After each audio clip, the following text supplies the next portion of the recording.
Hey everyone, tonight we're getting on a Viking longship, a narrow wooden plank floating in freezing water with armed men, wet wool, fermented drinks, and no toilets at all. Before you get too comfortable, please take a moment to like the video and subscribe. But only if you really like what I do here, and please tell me in the comments where you are and what time it is for you. It's always interesting to see who is joining us from all over the world. A Viking longship looks like a ship at first glance. It seems like a terrible idea made by someone who doesn't like cleanliness. It's long, narrow, open to the weather, and full of men who have been sweating in wool for weeks. There are weapons all over the place, food barrels rolling around, and no walls, toilets, or comforting sense of personal space. If you told a modern health inspector about this setup, they would just sit down and stare into space. But these ships crossed oceans over and over again, not gently or quickly, carrying crews across the North Sea, the Baltic, and even the Atlantic, without turning into floating hospitals full of sick, groaning men begging to be thrown overboard. This is impressive because later ships with real toilets somehow managed to do much worse. In the past, cramped travel spaces were great places for germs to spread. There is a lot of trash. Food goes bad, water looks suspicious, skin starts to break down. Someone gets a cut. That cut gets a germ. Half of the crew is suddenly thinking about their lives again. Options. This happened all the time on ships in the Middle Ages and early modern times, but not on Viking longships, at least not as often as you'd think. It wasn't because Vikings were super immune or ate a lot of raw courage. It was something much less romantic. They wouldn't let anything sit for too long and become a problem. Vikings didn't build ships to be comfortable. They made them so that they would always be moving, always be moving, always be moving. The crew, too, couldn't stay still long enough to rot. The ship itself fought off disease. The open deck let the wind blow all the time. The surfaces dried quickly. The smells didn't last long. They ran away to save their lives.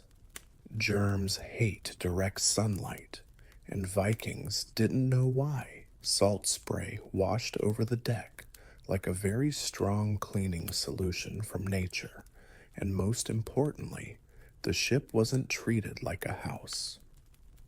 Clutter builds up in homes. Homes can handle mess. You can say, "I'll deal with that later," in a home. A Viking longship did too. Number. Anything bad was taken away right away, usually by throwing it into the ocean. The ship was a temporary way for Vikings to stay alive. Not a comfortable place, not a living room, not a place to let your feelings out. There was a narrow wooden agreement between people and the sea that said, "We won't make this worse than it already is." To everyone's surprise, that agreement worked. After accepting that Viking longships looked like floating hygiene violations, the next step is to understand that the open deck, which looked the most dangerous, was what kept everyone alive. What seems simple from a modern point of view is actually very useful. Ships that came later tried to make people feel at home. They put in walls, decks, cabins, and privacy. And with those nice things came trapped air, wet corners, and a slow but steady buildup of smells that made it clear that something was very wrong. Viking ships didn't do any of that. They were open to the sky, the wind, and whatever weather the sea wanted to throw at them. Day. This meant one thing more than anything else. The air never stopped moving.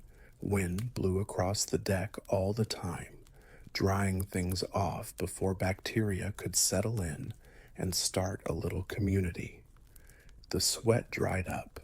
Clothes that were wet dried faster. Germs love moisture, but it didn't have a chance to stay around. The North Sea quickly pushed it off the ship.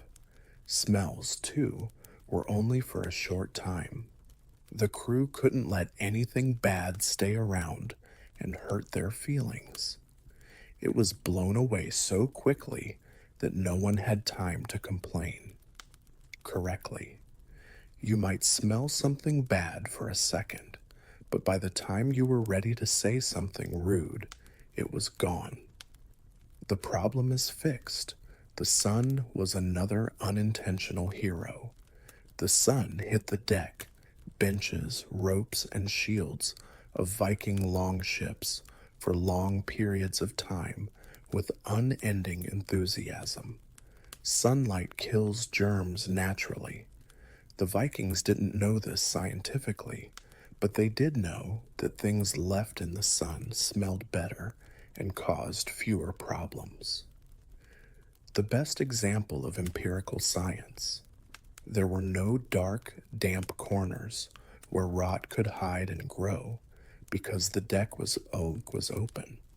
There were no hidden places for mold, mildew, or slime that looked suspicious to grow personalities. Everything was clear. Everything was out in the open. Everything had to act right. Of course, the bad part was clear. You got rained on. Cold air didn't care about how you felt. Waves sometimes hit the deck like they were mad at you for being there. There wasn't much comfort, but comfort wasn't the goal. Living was. The Vikings learned something later. The sailors forgot. Putting people in wooden boxes at sea doesn't make them safer. It makes them feel bad. Viking ships made people clean by making them look at them. It dried if it was wet. It went away if it smelled. As soon as something went wrong, everyone noticed. The open ship didn't just take Vikings across the ocean. It quietly kept their ship from becoming a floating petri dish, and that was a huge advantage for them. If there was one rule that could never be broken on this was a Viking longship. Nothing bad was allowed to stay around. Not people who are rude, not food that is bad, and definitely not bodily waste. The Vikings knew in a very real way that illness starts when dirt stays around. So, they made sure it didn't. Later, sailors would come up with complicated ways to store trash, hide it, or act like it wasn't there. The Vikings chose a simpler way. People who needed to go to the bathroom didn't look for a corner, a container, or a polite excuse. They leaned over the side of the ship and let the sea take it right away. There are no middle steps or backup plans. This was not a choice. This happened all the time. The ocean wasn't a view. It was the infrastructure. The solid waste went right overboard. Next came the liquid waste. There was nothing saved for later. There was no modern management. Vikings didn't want to create a floating problem that could grow, spread, or come back to haunt them when the waves got rough. And yes, this needed to be coordinated. You didn't just walk away and hope for the best. Timing was important. It was important to have balance. A sudden wave at the wrong time could turn an ordinary day into a personal story that stayed with you for the rest of the trip. People remembered their mistakes. Nicknames were given out, but the system worked because trash never stayed on board long enough to make food, water, or sleeping areas dirty. There weren't any buckets that were sloshing around. No secret places that are slowly turning into biological labs. No gathering. When something became trash, it stopped being. The issue with the ship, the same rule applied to food scraps. All the bones, shells, gristle, and spoiled bits are gone. The ship was not a place to throw away trash. It left quickly if it wasn't useful. This constant removal kept bugs from gathering, no flies or rodents setting up camp. There was no smell strong enough to bring down morale. The ship stayed pretty clean, not because the Vikings cleaned it all the time, but because they wouldn't let dirt stay around long enough to organize. It wasn't classy. It wasn't. It was dignified, but it worked. The Vikings didn't talk about hygiene the way we do. They didn't come up with any ideas. They didn't preach. They saw what happened. Crews that kept trash moving stayed healthier. Crews that didn't last didn't. They made the rule a part of everyday life. The waste leaves the ship right away. No exceptions. That simple rule probably saved more lives than any charm, prayer, or heroic story ever did in a world without medicine. Once you know that Vikings didn't want to keep. After realizing that there is waste on board, the next step is clear. The ocean was doing most of the work, not in a symbolic or spiritual way, but in a very real way. The sea was a huge, cold, judgmental system that served as the bathroom, the sewer, and the cleaning crew all at once. The ocean wasn't just a place for Vikings to sail, it was a part of everyday life. When nature called, you leaned over the side and trusted the sea to handle it like a pro, with no follow-up. Questions. There was no porcelain throne, no curtain, and no privacy. Just wind, waves, and the quiet knowledge that balance was important right then and there. This system worked because the ocean is always moving. Trash that fell into it didn't sit nearby, planning revenge. It was quickly thinned out, spread out, and taken far away. No stopping, no buildup, and no chance for bacteria to come back and make food or hands dirty. The problem just went away. It also helped that Viking longships floated, not very high in the water. Anything that fell overboard was gone right away. It didn't stick to the hull or float along as if it were thinking about its options. The sea took it and went on its way, as it always does. Food waste went the same way. Bones from dried fish, shells, and bits of meat that had gone bad. It all went overboard very quickly. The ship was not a dump. It was a small platform where everything had to prove it belonged there. It was politely introduced to if it couldn't be eaten, used, or fixed. The North Sea. This constant clearing had a very strong side effect. Pests never had a chance to get there. Leftovers and trash are great food for rats, flies, and bugs. Viking ships didn't give them anything. There was no pile of trash to draw them in, no smell that lasts to show a chance. Even if something did fall on deck, It didn't stay there long enough to be interesting. Of course, this system needed discipline. You didn't wait. You didn't get lazy. You didn't say, I'll deal with that later. Later was.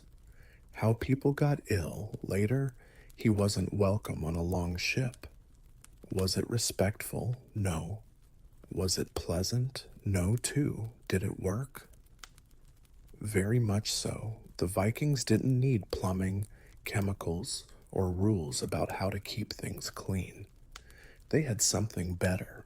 There was a moving ship, a moving sea, and a strict rule that said nothing bad could stay.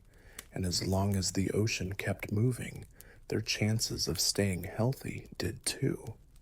Food was very important on a Viking longship, but scraps of food weren't.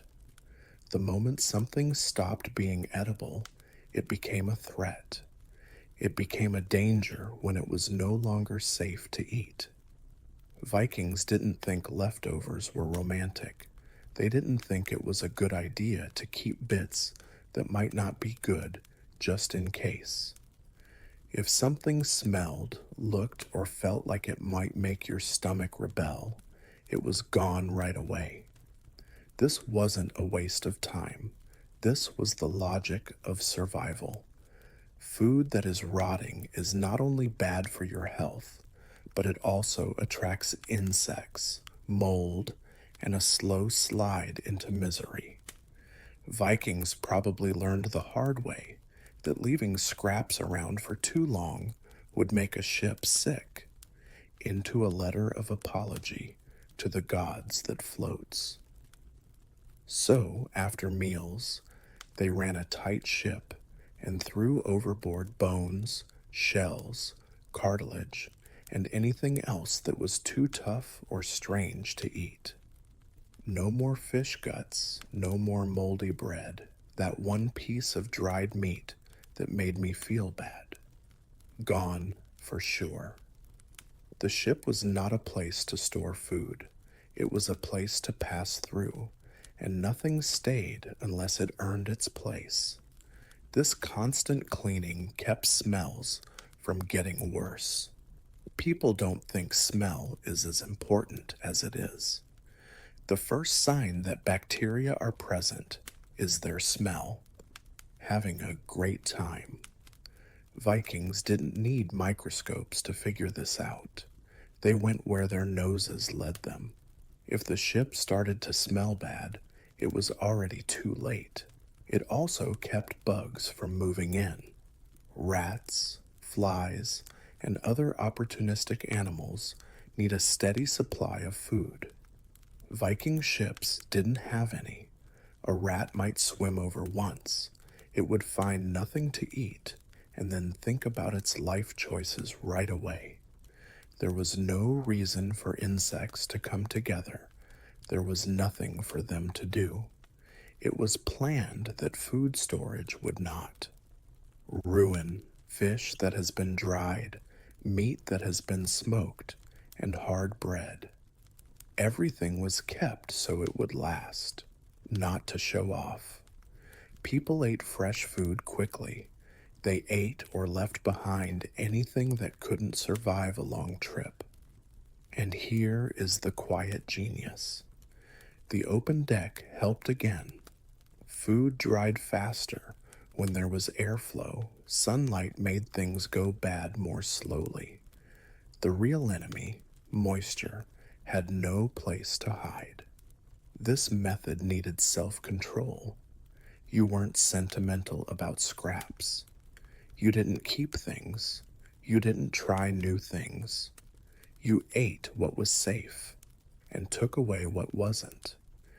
The Vikings knew something very useful. You don't get sick from hunger as quickly as you do from rot. So, scraps were seen as enemies. They were quickly found and taken away without any hesitation. And that cold-blooded efficiency kept the ship in good shape, one meal at a time.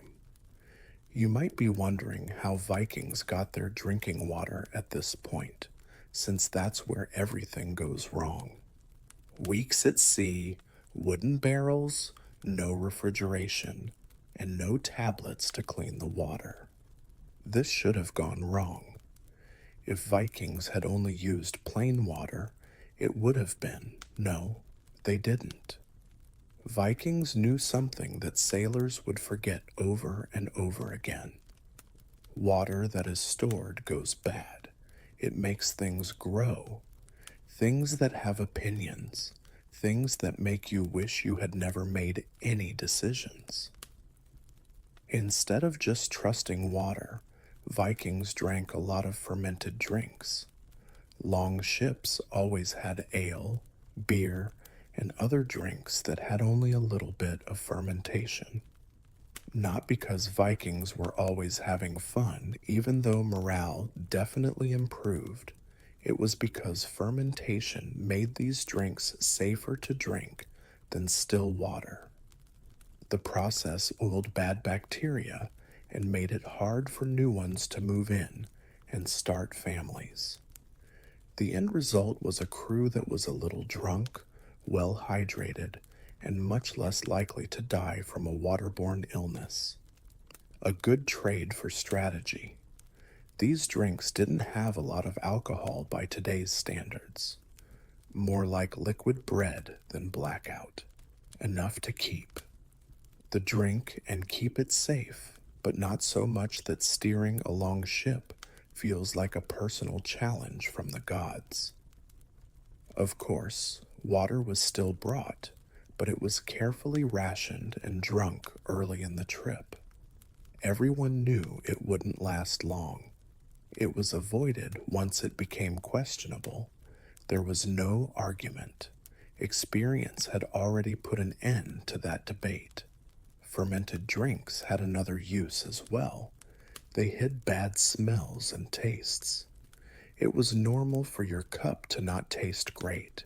It wasn't supposed to. It was. Meant to keep you safe. The Vikings weren't picky. They were realistic.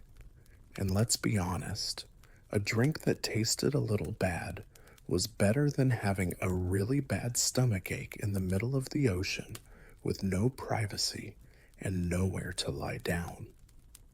Some problems get worse. The Vikings decided not to let those problems on board. Planning was needed for this system. The barrels had to be sealed correctly. You had to make drinks ahead of time. It was important to carefully figure out how much of each supply was needed. It wasn't made up on the spot. It was all about logistics. Viking survival came down to getting to know one simple rule: if something can go bad, it will. If something is already stable, it's a friend. So, while later sailors had to deal with dirty water, the Vikings quietly drank their fermented safety net and kept rowing. Not fancy, not glamorous, but very useful. And in the harsh math of staying alive at sea, that was more than enough.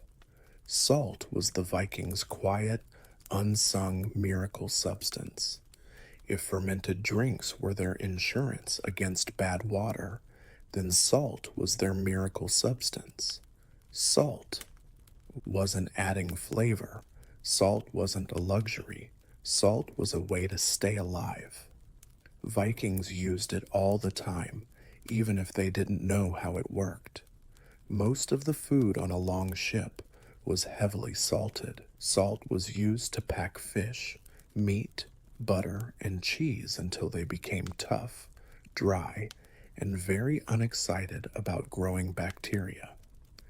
They ate fresh food at the beginning of the trip so it wouldn't become a health risk.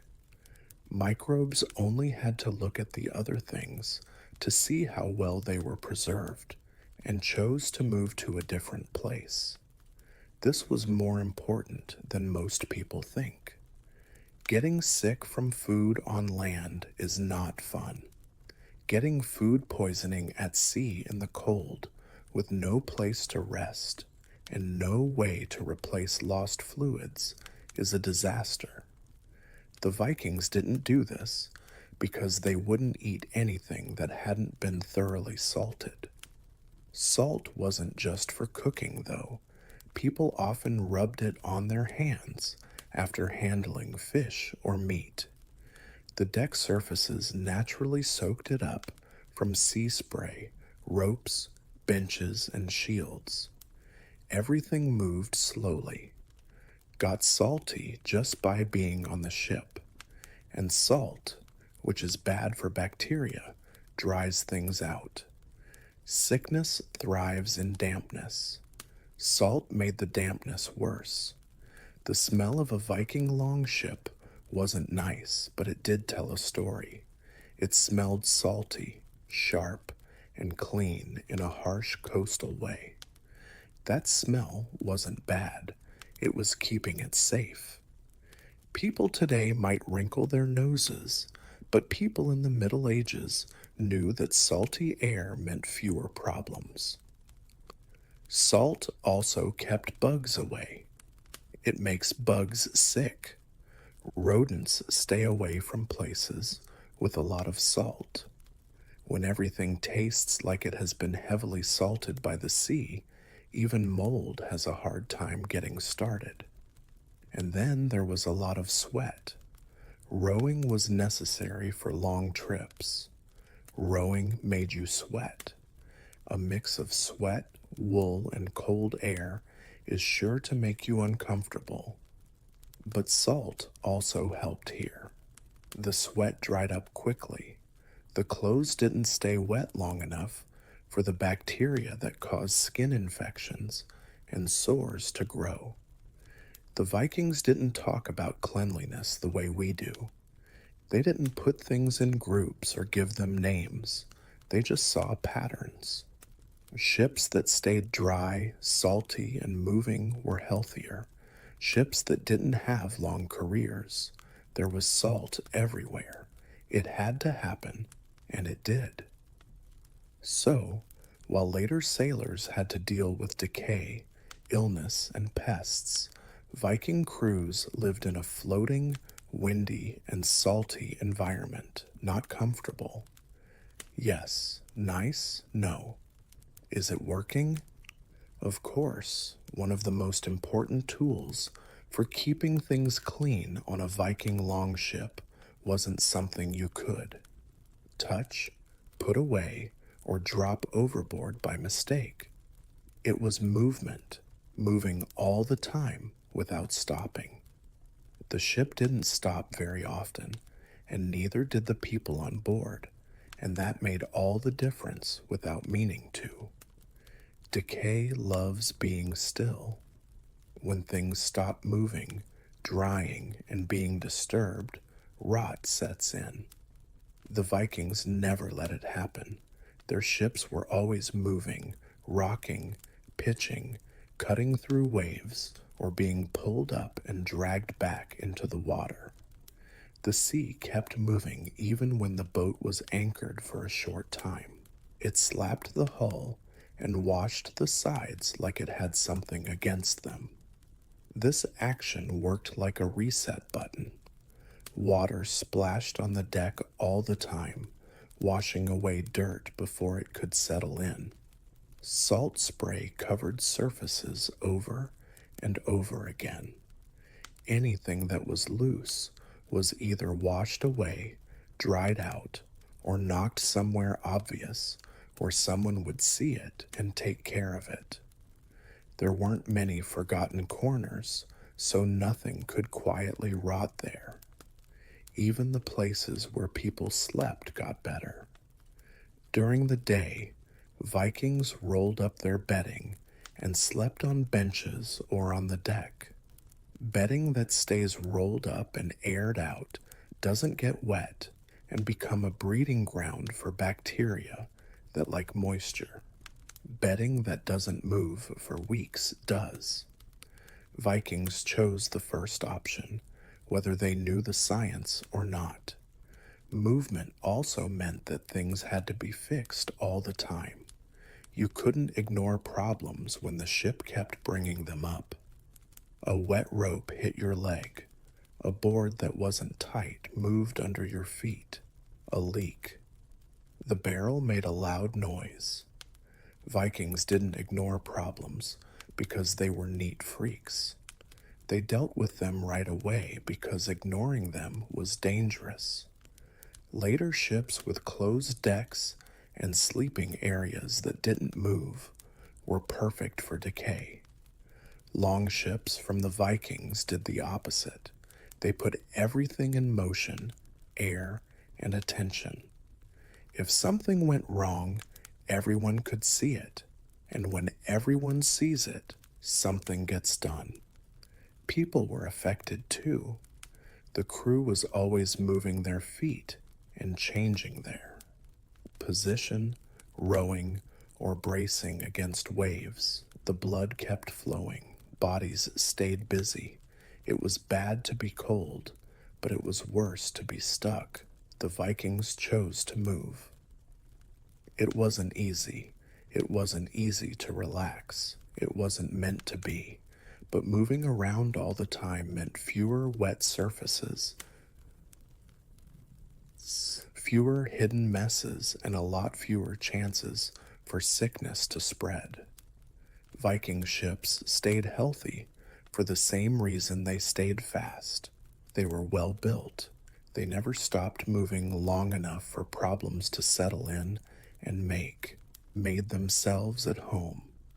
And at sea, that was more important than comfort ever could be. The Vikings never wrote sagas about their last accidental ally, but they used it every day. It was wind, salt, and constant motion. Sunlight, not figurative enlightenment, actual sunlight beating down on an open wooden deck.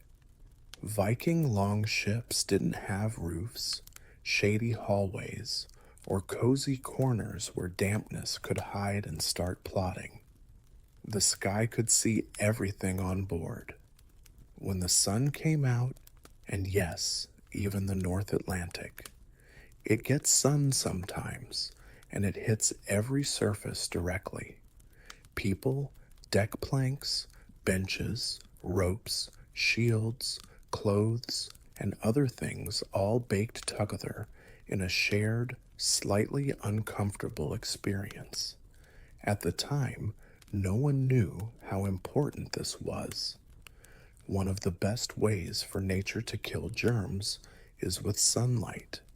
It dries up moisture, kills bacteria, and makes it very hard for anything that likes the dark to live. The Vikings didn't know the science, but they definitely saw the effects. Things that were left in the sun stayed cleaner. Things that stayed wet became a problem. It was clear what the conclusion was. Let the sun do its job. People hung up their wet clothes to dry. They regularly aired out the bedding. Instead of being stacked in dark piles, gear was laid out.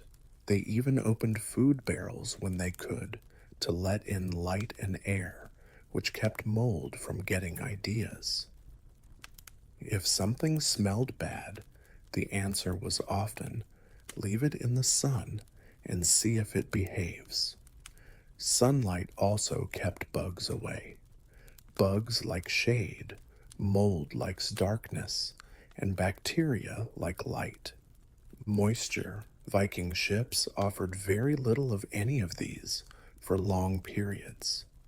Everything was bright, windy, salty, and exposed. Essentially, the least inviting environment possible for microscopic freeloaders. Of course, this came with drawbacks. Sunburn existed, glare existed, long hours squinting at reflective water existed. Vikings endured all of it because the alternative was worse. A little discomfort in daylight was preferable to sickness in the dark. Later, ships with enclosed decks and shaded interiors removed sunlight from daily life at sea, and with that removal came dampness, rot, and disease. Viking ships, by contrast, leaned fully into exposure. Nothing was hidden, nothing was protected from the elements. And because of that, nothing had much chance to fester. So, while sunlight might seem like a passive background feature, on a Viking longship, it was an active cleaning agent. Harsh, relentless, and impossible to ignore. The Vikings didn't worship the sun for sanitation, they just let it work. And once again, that quiet practicality kept them healthier than many sailors who came centuries later with far more technology and far worse results. This is usually where the modern imagination protests.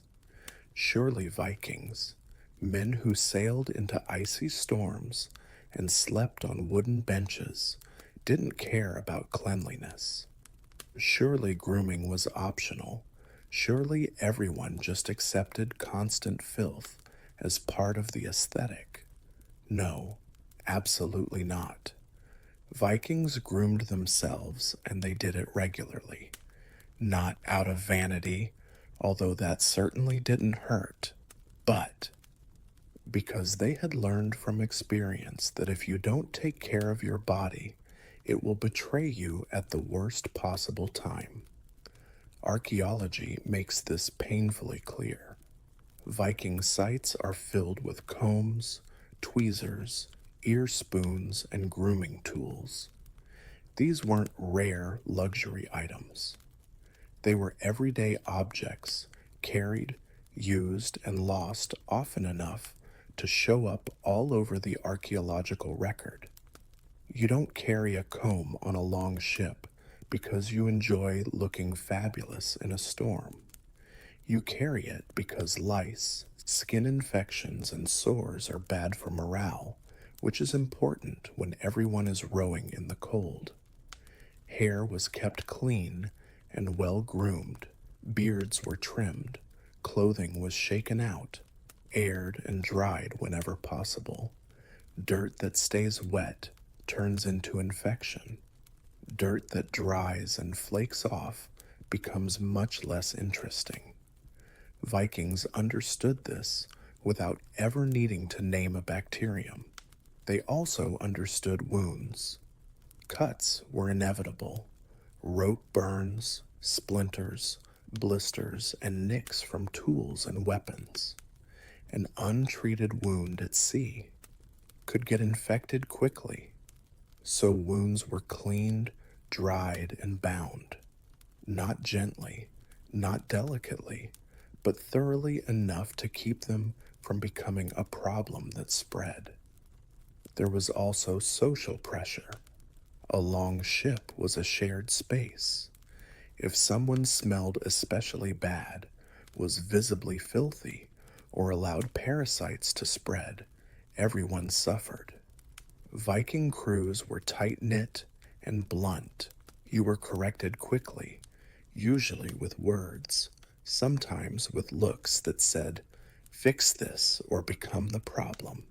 And here's the It's funny how Viking grooming habits were often more consistent than those of later sailors on enclosed ships. Those sailors lived below deck, rarely dried their clothes properly, and let moisture sit against skin for weeks. Vikings, on the other hand, were always drying everything out in the sun and air. So, no, Vikings were not pristine. They were not clean by modern standards. But they were managed. They kept themselves just clean enough to function, just clean enough to avoid sickness, just clean enough to keep the ship from turning into a medical crisis. And on a long voyage, that was more than enough. For all their toughness and bravado, Vikings were not romantic about illness. They didn't believe sickness made you noble, heroic, or spiritually interesting. Sickness was a liability, and on a long ship, liabilities were dealt with quickly, quietly and without sentimentality. If someone fell ill, it was not brushed off as he'll walk it off. Viking crews had learned through experience that one sick person could become many sick people if nothing was done. So, illness was treated as a logistical problem, not a personal failing. The open design of the Longship helped immediately. There were no enclosed rooms trapping breath and moisture. Sick crew members could be positioned downwind, away from food and shared gear. Airflow reduced the spread of whatever was causing the problem, even if no one could explain why it helped. It just did. Distance mattered. If someone was vomiting, feverish, or clearly unwell, they were kept apart as much as the ship allowed. This wasn't cruelty, it was prevention. Viking crews understood that close contact turned problems into disasters. Isolation was survival, not punishment. And here's where the brutality comes in. Because Vikings were not gentle about this part. If someone became seriously ill and could not function, they were dead weight. That sounds harsh, but on a long voyage, it was reality. A crewman who could not row, steer, or fight endangered everyone. The ship did not slow down because someone was having a bad week. This doesn't mean sick people were thrown overboard right away, but it does mean that ignoring symptoms or pretending everything was fine wasn't tolerated. Problems were dealt with early because waiting too long made things worse. Minor illnesses were treated with rest, warmth, and whatever remedies were known. But prevention always came first. Clean surroundings, fresh air, no waste buildup, no rotting food, and no damp bedding mattered much more than any treatment once sickness took hold. Later, sailors often failed here. They hid illness. They kept sick men below deck. They let disease spread quietly until it exploded. Viking ships, exposed and communal, made hiding sickness almost impossible.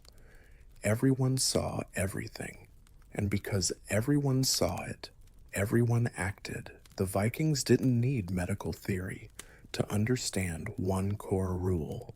If you ignore sickness, it spreads. If you confront it early, it often doesn't. So, illness was not disregarded. It was managed, contained, and acknowledged as a genuine threat. This pragmatism preserved lives. If there is one thing worse than dozens of men sharing a narrow wooden ship, it is dozens of men sharing a narrow wooden ship with animals. Vikings understood this very clearly. Animals produce waste constantly, enthusiastically, and unlike humans, they do not lean politely over the side when nature calls. So while animals absolutely existed in Viking life, they were carefully limited on long voyages. Short. Animals could be brought on trips along the coast or on rivers, but not on long ocean crossings. Bringing animals on board for weeks at sea was a great way to turn a working ship into a floating disaster. Waste was the main worry. An animal produces a lot more waste than a person does, and it does so without caring about timing, balance, or personal space. There is no good time to clean up after a goat in rough seas. There is only regret. Animals also needed food and water, both of which were already limited. Every barrel given to a sheep was one less for the crew. Vikings were smart enough to know that if they had to choose between people and animals, the animals would always lose.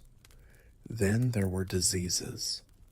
Animals carry parasites, fleas, ticks, lice, and other pests that are always looking for new hosts. This is manageable on land, but on a long ship, it is a nightmare. One infested animal could spread pests to the whole crew in just a few days. Vikings didn't need scientific explanations to. They only needed one bad experience to understand this. Archaeological evidence backs up this caution. Long ships were made for speed, cargo, and people, not stalls. There are no built-in systems for dealing with animal waste at sea, because the Vikings didn't want to make that problem in the first place. When animals were present, they were kept briefly and tightly controlled. Chickens might be brought along for short coastal journeys. Livestock might be moved across rivers. But for open ocean travel, animals were left behind. Preserved food was easier to transport than living things. This choice wasn't sentimental. Vikings cared a lot about animals, but they cared more about getting to their destination alive. By leaving animals behind on long trips, Vikings got rid of a lot of waste, disease, and logistical stress. Fewer variables meant fewer problems and less chaos. This is another example of Viking thinking at its most practical and least romantic. If something causes more problems than it solves, it doesn't get invited on the ship. And that rule applied equally to people. It's tempting to assume that cold was just another enemy Vikings had to endure at sea. And yes, it was unpleasant. Fingers went numb, clothes stiffened, wind found ways into places it absolutely did not need to be. But from a sanitation standpoint, the cold was quietly working in the Vikings' favor. Cold slows everything down, especially bacteria. In warmer climates, rot moves fast. Food spoils quickly, waste smells sooner, illness spreads more aggressively. Viking voyages, however, the North Atlantic acted like a huge natural refrigerator, keeping bacteria growth slow and food fresh. Meat stayed preserved, fish stayed edible longer, and damp materials dried instead of molding, especially when combined with wind and salt. It wasn't a comfortable or polite refrigerator, but it worked. Cold made it less important to clean all the time, but it didn't take away the need for discipline. It also kept pests away. Insects like warm weather, and rats like stable, mild environments. Viking longships didn't have either of those. The combination of cold air, constant movement, and exposure made life on board very uninviting to anything small, sneaky, and disease-carrying. Even parasites had trouble getting comfortable. Of course, cold came with risks. Frostbite and hypothermia were real dangers, and Vikings weren't immune to either of these. But they understood the balance. They layered their clothes. They kept moving. They stayed active. A moving, slightly uncomfortable crew was much healthier than a warm, stagnant one. Cold also encouraged good habits. Wet clothes were dried quickly because staying damp in cold weather was dangerous. Bedding was aired out constantly. People paid attention to their bodies because ignoring the cold had immediate consequences. This constant awareness prevented many of the slow-building problems that plague warmer enclosed environments. Later sailors who traveled in warmer waters or on sealed ships lost this accidental advantage. Warmth encouraged rot, and dampness lingered. Bacteria thrived. Vikings, on the other hand, lived in an environment that punished neglect right away and rewarded vigilance. So while cold made Viking voyages harder, it also made them cleaner, less comfortable but healthier, less forgiving but safer. In the brutal math of survival at sea, cold wasn't just an obstacle, it was an unwilling ally, and the Vikings learned to work with it, not against it. By now, it should be clear that Viking sanitation didn't rely on comfort, technology, or written health manuals. It relied on something far more effective and far more terrifying: discipline. On a long ship, discipline wasn't a virtue, it was a requirement for continued existence. A Viking crew was not a casual group of travelers. It was a tightly bound unit where every individual's behavior affected everyone else. There was no room for freeloaders, corner cutters, or people who thought. Rules were more like suggestions. If you caused problems on board, they quickly became everyone's problems, and everyone worked together to solve them. Hygiene rules weren't up for debate. Waste went overboard right away. Food scraps disappeared as soon as meals were over. Wet clothes were dried. Bedding was aired out. Gear was kept in order, not because someone liked it, but because not doing so made life harder for everyone, and Vikings had very little patience for people who made life harder. Social pressure did most of the enforcement. On a long ship, there was nowhere to hide. If someone ignored basic discipline, everyone noticed. The crew didn't need formal punishment systems. Disapproval was loud, direct, and effective. If that failed, consequences escalated quickly. Viking culture was not known for gentle reminders. Discipline also extended to routine. Tasks were assigned, responsibilities rotated. Cleaning wasn't a separate activity. It was woven into daily life. You didn't clean the ship. You lived in a way that prevented filth from existing in the first place. This discipline created predictability. Everyone knew what was expected. Everyone knew the cost of failure. And everyone understood that discipline wasn't about authority. It was about survival. A disciplined crew stayed healthy. An undisciplined crew became a liability. Later, ships often failed here. Larger crews, less cohesion, less accountability. People could hide their mistakes below deck until sickness spread too far to control. Viking long. Ships didn't have that kind of luxury. Everything was out in the open. Everything was shared. And because everything was shared, so was responsibility. Discipline kept waste moving. Discipline kept food safe. Discipline kept sickness from spreading. It wasn't pretty, it wasn't kind, but it worked. And on the open sea, working was the only thing that mattered. When you step back and look at the whole picture, the real surprise isn't that Vikings managed waste on long ships. It's that they managed it so well without ever calling it sanitation. No theories, no diagrams, no experts arguing in a longhouse about best practices.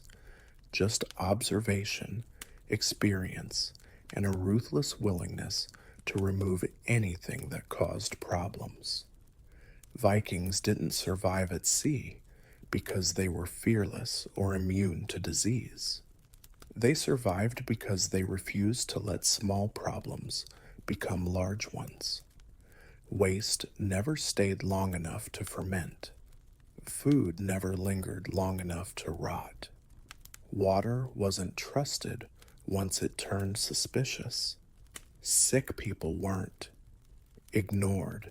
Dampness wasn't tolerated. Nothing was allowed to settle into a comfortable, dangerous routine. Every part of life on a long ship worked against disease. The ship itself was open, windy, and exposed to sun and salt. Waste went straight into the sea. Motion kept surfaces dry. Cold slowed bacterial growth. Salt preserved food and discouraged decay. Fermentation made drink safer than water. Grooming reduced parasites. Discipline enforced all of it without debate. None of this was gentle. None of it was pleasant, but it was consistent, and consistency is what matters. Later, sailors with better ships and worse habits often failed here.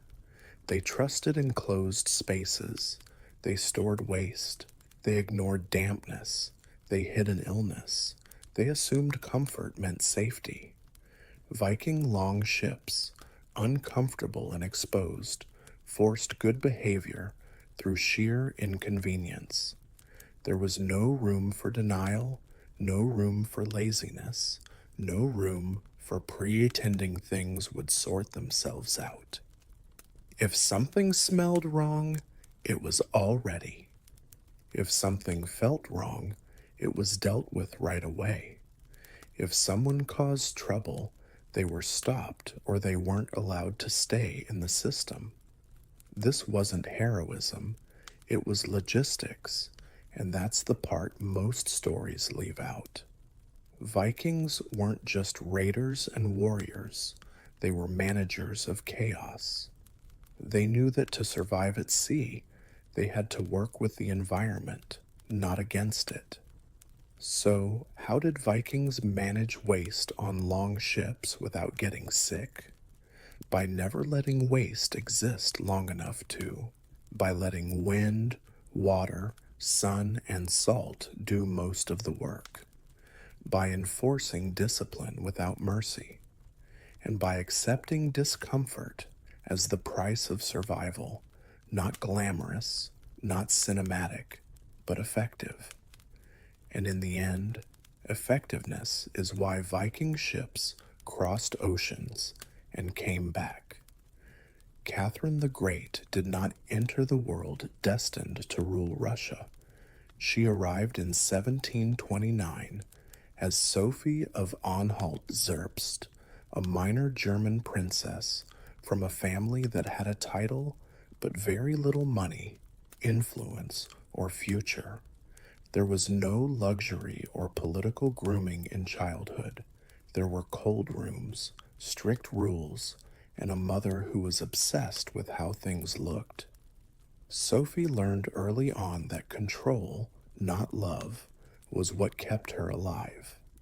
Control over feelings, behavior, and eventually over people.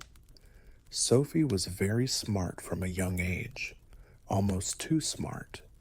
She wasn't the prettiest or most charming child, but she saw everything. She paid attention while others talked.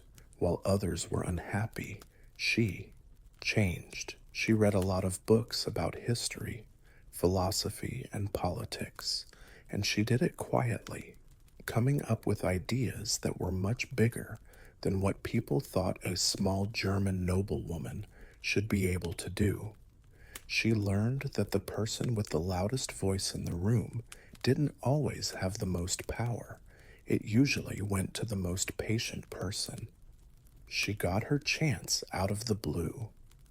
Empress Elizabeth of Russia needed a wife for her nephew and heir, Peter.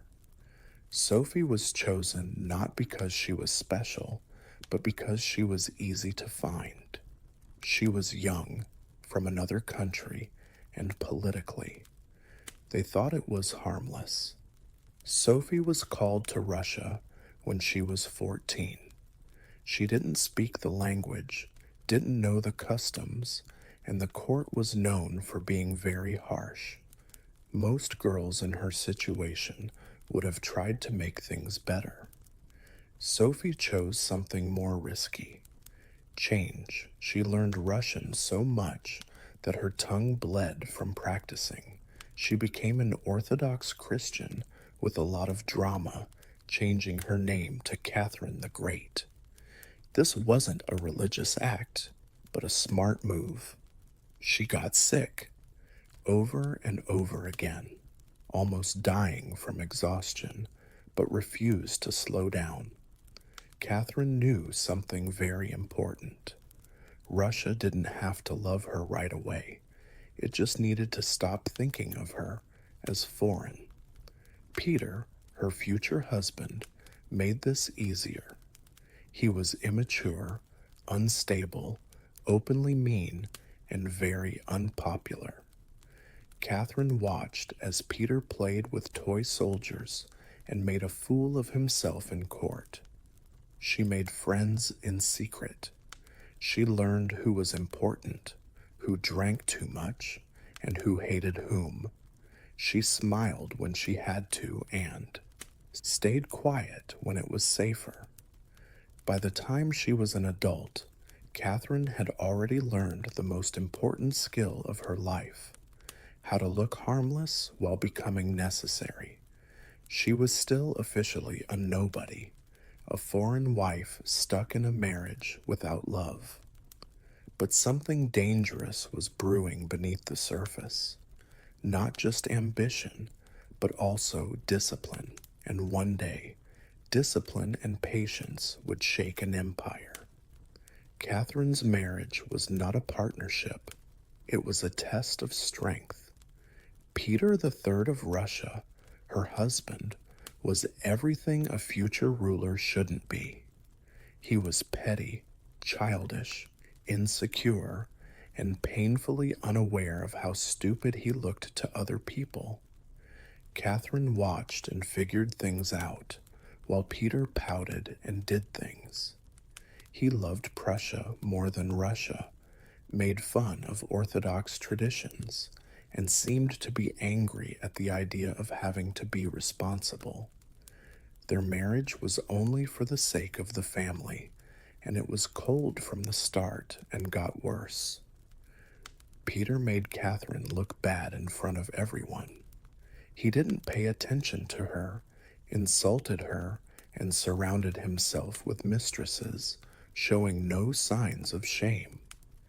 The marriage never happened for years, not because of modesty or morality, but because Peter was more interested in toy soldiers, crude jokes, and childish games than in his wife. Everyone at court saw it. People treated Catherine, who is officially the future empress, like an afterthought.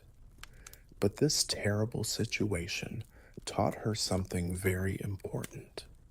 She learned that power often comes with not being able to do something. Peter's actions drove away almost everyone, including nobles, clergy, guards, and even the empress herself. Catherine didn't complain or make a big deal out of her pain. She put up with it, and while she was going through it, she studied, she read all the time. Voltaire, Montesquieu, Plutarch, and other Enlightenment thinkers kept her up at night while her husband embarrassed himself during the day. Catherine started to picture a kind of rule that was based on reason, reform, and authority instead of tantrums. But just having an imagination wouldn't save her. She needed friends. She made friends at court, slowly and carefully. She talked less than she listened. She remembered favors. She was interested in people that Peter ignored or insulted. The guards said she was polite and paid attention. Courtiers thought she was smart and calm. The clergy thought she was polite. Catherine was making something that was strong, but not visible: kindness. Peter, on the other hand, kept sabotaging himself. He was very unpopular because he openly admired Prussian enemies of Russia. His cruelty toward servants and disrespect for tradition made anger stronger. Catherine didn't do anything to stop him. Why would she? Every dumb thing he did made the gap between them bigger and made her position stronger by comparison. Catherine knew what was at stake by the time Empress Elizabeth's health started to fail. Her life would be in danger if Peter became emperor. In Russia, wives who were ignored did not go away quietly. They disappeared. Catherine was no longer just getting by in a bad marriage. She was getting ready for a time when survival would need something much bolder. She hadn't reached for power yet. She stayed put. And in Russia, the most dangerous thing to do was often to wait quietly and patiently. Catherine quickly realized that the Russian court was not based on laws or morals, but on feelings, loyalties, and fear. Access was more important than titles. Being close to power was more important than bloodlines. And most importantly, survival depended on knowing when to talk and when to be quiet. In this world, being honest didn't pay off. It paid off. Being aware, the court was like a gilded minefield during Elizabeth of Russia's reign. Elizabeth was very colorful, impulsive, and suspicious of others. A single careless word could get you kicked out. A single wrong look could end a career. Catherine learned how to read rooms like generals read battlefields. She kept track of who was near the Empress, who whispered after meetings, and who stopped coming to dinners all of a sudden.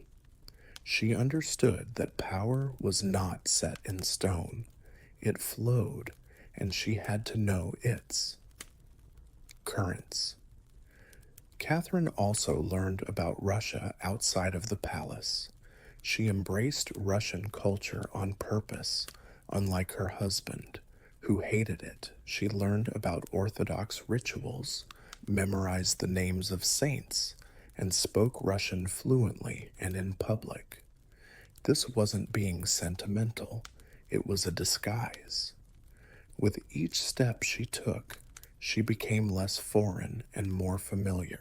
Nobles started to see her not as a German bride, but as someone who understood Russia, or at least cared enough to try. Her marriage was still empty and embarrassing, but Catherine turned being alone into freedom. She didn't have to keep up any romantic hopes or protect any emotional illusions. She didn't do anything else but gather information. She found out which commanders were loyal to which regiments. She found out how bribes quietly made their way through the court. She learned that the Imperial Guard, not laws or councils, chose who would be in charge. Catherine also learned something bad. Legitimacy was not required. Russia has a long history of coups, palace revolutions, and leaders who took power first and then made it right. Bloodlines helped, but power made the choice. She wasn't scared by this realization. It made everything clear. Peter's arrogance drove almost everyone away, but Catherine did the opposite. She held back. She was patient. She did things that were helpful. Catherine was always there for Elizabeth when she was sick, but she didn't get in the way. She was quiet enough to be trusted and present enough to be remembered. Catherine was no longer just getting used to things. She was getting ready. She had no army, no crown, and no power that was official. People still paid attention when she spoke. They wanted to know what she thought. They told her their secrets. She learned that you don't need a throne to have power. Russia was giving her its oldest lesson. People didn't get power, they took it. And finally, Catherine was figuring it out. By the time Catherine was in her late 20s, she had accepted something that polite society would rather not talk about. Love was money. In a court where marriage was empty and loyalty was changeable, intimacy often did more political work than any treaty ever could. Catherine did not make this reality sound romantic. She did use it. Catherine's marriage was beyond repair, but she didn't need it anymore. Instead, she made connections that were important. She didn't pick her lovers just because she was passionate about them. She also picked them because of their position, power, and ability to keep secrets. These relationships weren't just crazy scandals. They were carefully planned partnerships. Each one gave her information, protection, or support from powerful people that Peter had already alienated. Grigory Olaf, a charming officer in the Imperial Guard, was the most important of them. Olaf was brave, well-liked, and well-connected with the soldiers who really ran Russia's future. Catherine was able to get into the one institution that was more important to her than noble titles or royal blood through him. Men with guns ready to act. This wasn't love like in a fairy tale. They both wanted to succeed. Olaf thought that Catherine would be a better leader than Peter. Catherine knew that Olaf and his brothers could help. Something she didn't have. Push around them. A network of quiet people started to form. Officers, guards, and courtiers who were unhappy with Peter's behavior found each other through quiet talks and late-night meetings. Catherine did not speak loudly during these talks. She let other people talk first. She paid attention. She let people agree on their own. In the meantime, Peter kept hurting himself. He made fun of Russian officers, threatened reforms that would take away the privileges of the nobility, and openly planned to put Catherine on the sidelines once he became emperor. People said that he wanted to divorce her or send her to a convent, which would be a polite way to make her disappear. Catherine knew exactly how dangerous it was. She was running out of time. Once Peter became king, her carefully planned position could fall apart in a matter of hours. But she still wouldn't hurry. If the coup failed, it meant death. Hesitating meant staying alive. Until it didn't. Catherine practiced a future that had once seemed impossible behind closed doors. Not possible. She looked into past palace coups. She learned from her mistakes. She learned that being fast was more important than being legal, and being sure was more important than getting permission. Catherine was no longer just going through history. She was making it in secret. The plots against her weren't loud rebellions. They were quiet agreements based on a common conclusion. Catherine was ready to be the answer for Russia, which deserved better. Catherine had been getting ready for this moment since 1762, and it came faster than she thought. More than expected, the Empress Elizabeth had died. Her nephew became Peter III of Russia and quickly began to confirm everyone's worst fears. Peter was able to upset the army, the clergy, the nobility, and the public in just a few months. Even by Russian standards, this is a big deal. He pulled Russia out of a hard-fought war with Prussia, leaving allies behind and making officers who had given up everything feel bad. He made fun of Orthodox rituals, threatened church lands, and surrounded himself with advisors from other countries. Even worse, he talked openly about taking Catherine out of power and maybe even killing her. The threat was no longer just a theory. It happened right away. The people who planned the crime acted quickly. Gregory Olaf and his brothers got the Imperial Guard's loyal regiments ready for battle. Catherine woke up one morning to find a single message waiting for her. It was now or never.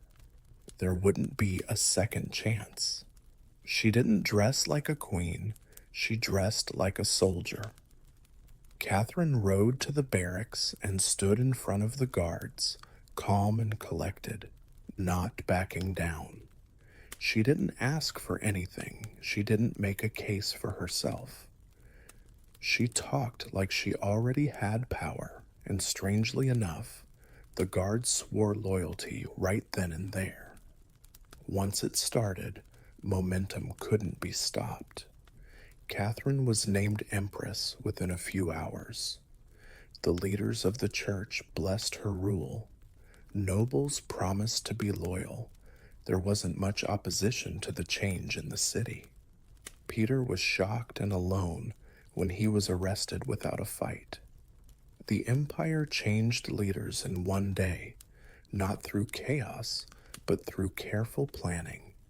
Peter was made to step down. Days later, while he was in jail, he died in a way that no one could explain. It was an accident, according to the law.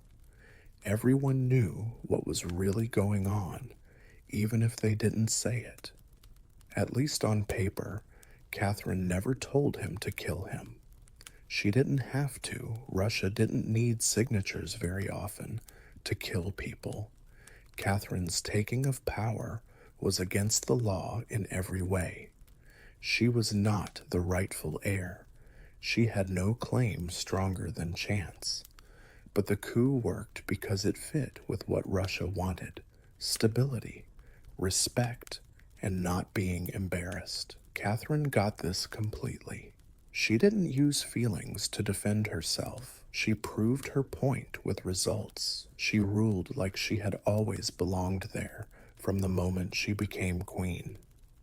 A foreign princess with no real claim to the throne became the most powerful woman in Europe in just one morning. And Russia, which is always on edge, ruthless, and practical, took her in without thinking twice. Catherine knew that getting the crown was only the first step toward getting power. The start. It took more than force to keep it. There had been a lot of coups in Russia that brought new leaders to power. It needed a ruler who could explain her power in a way that made sense to Europe and to history. Catherine chose to be enlightened. She changed herself into an empress philosopher. Catherine wrote letters to the most important thinkers of her time, Voltaire, Darrow, and other philosophers who thought that reason could make power more civilized. She didn't act like a tyrant in silk. Instead, she acted like a king who was guided by the law, learning and moving forward. Europe wanted to believe her, a woman who ruled Russia with a book in one hand and a scepter in the other was the best kind of propaganda. Catherine wrote a big document called the Nakaz, which was a set of legal rules based on ideas from the Enlightenment. It talked about equal treatment under the law, reasonable punishment, and sensible government. People in Russia could see the irony. Catherine wrote about justice, but the empire still relied on serfdom, censorship, and absolute power. But she didn't mind the contradiction. Ideas were not promises, they were tools. She made education much more available, especially for the rich. There were more and more schools. Under her patronage, art, theater, and literature thrived. The Russian court turned into a cultural hub instead of a source of shame for the province. Catherine was obsessed with collecting art, which helped create institutions that would shape Russian identity for centuries. She was also a very precise ruler. Quickly put down were rebellions. People who didn't like it were politely told to be quiet, or for good. Catherine did not think that being weak was necessary for enlightenment. First came order. Reform was next. Only when it didn't threaten stability did idealism come. She was brilliant because she was balanced. She was the personification of reason to Europeans. She was a defender of privilege to the Russian elite.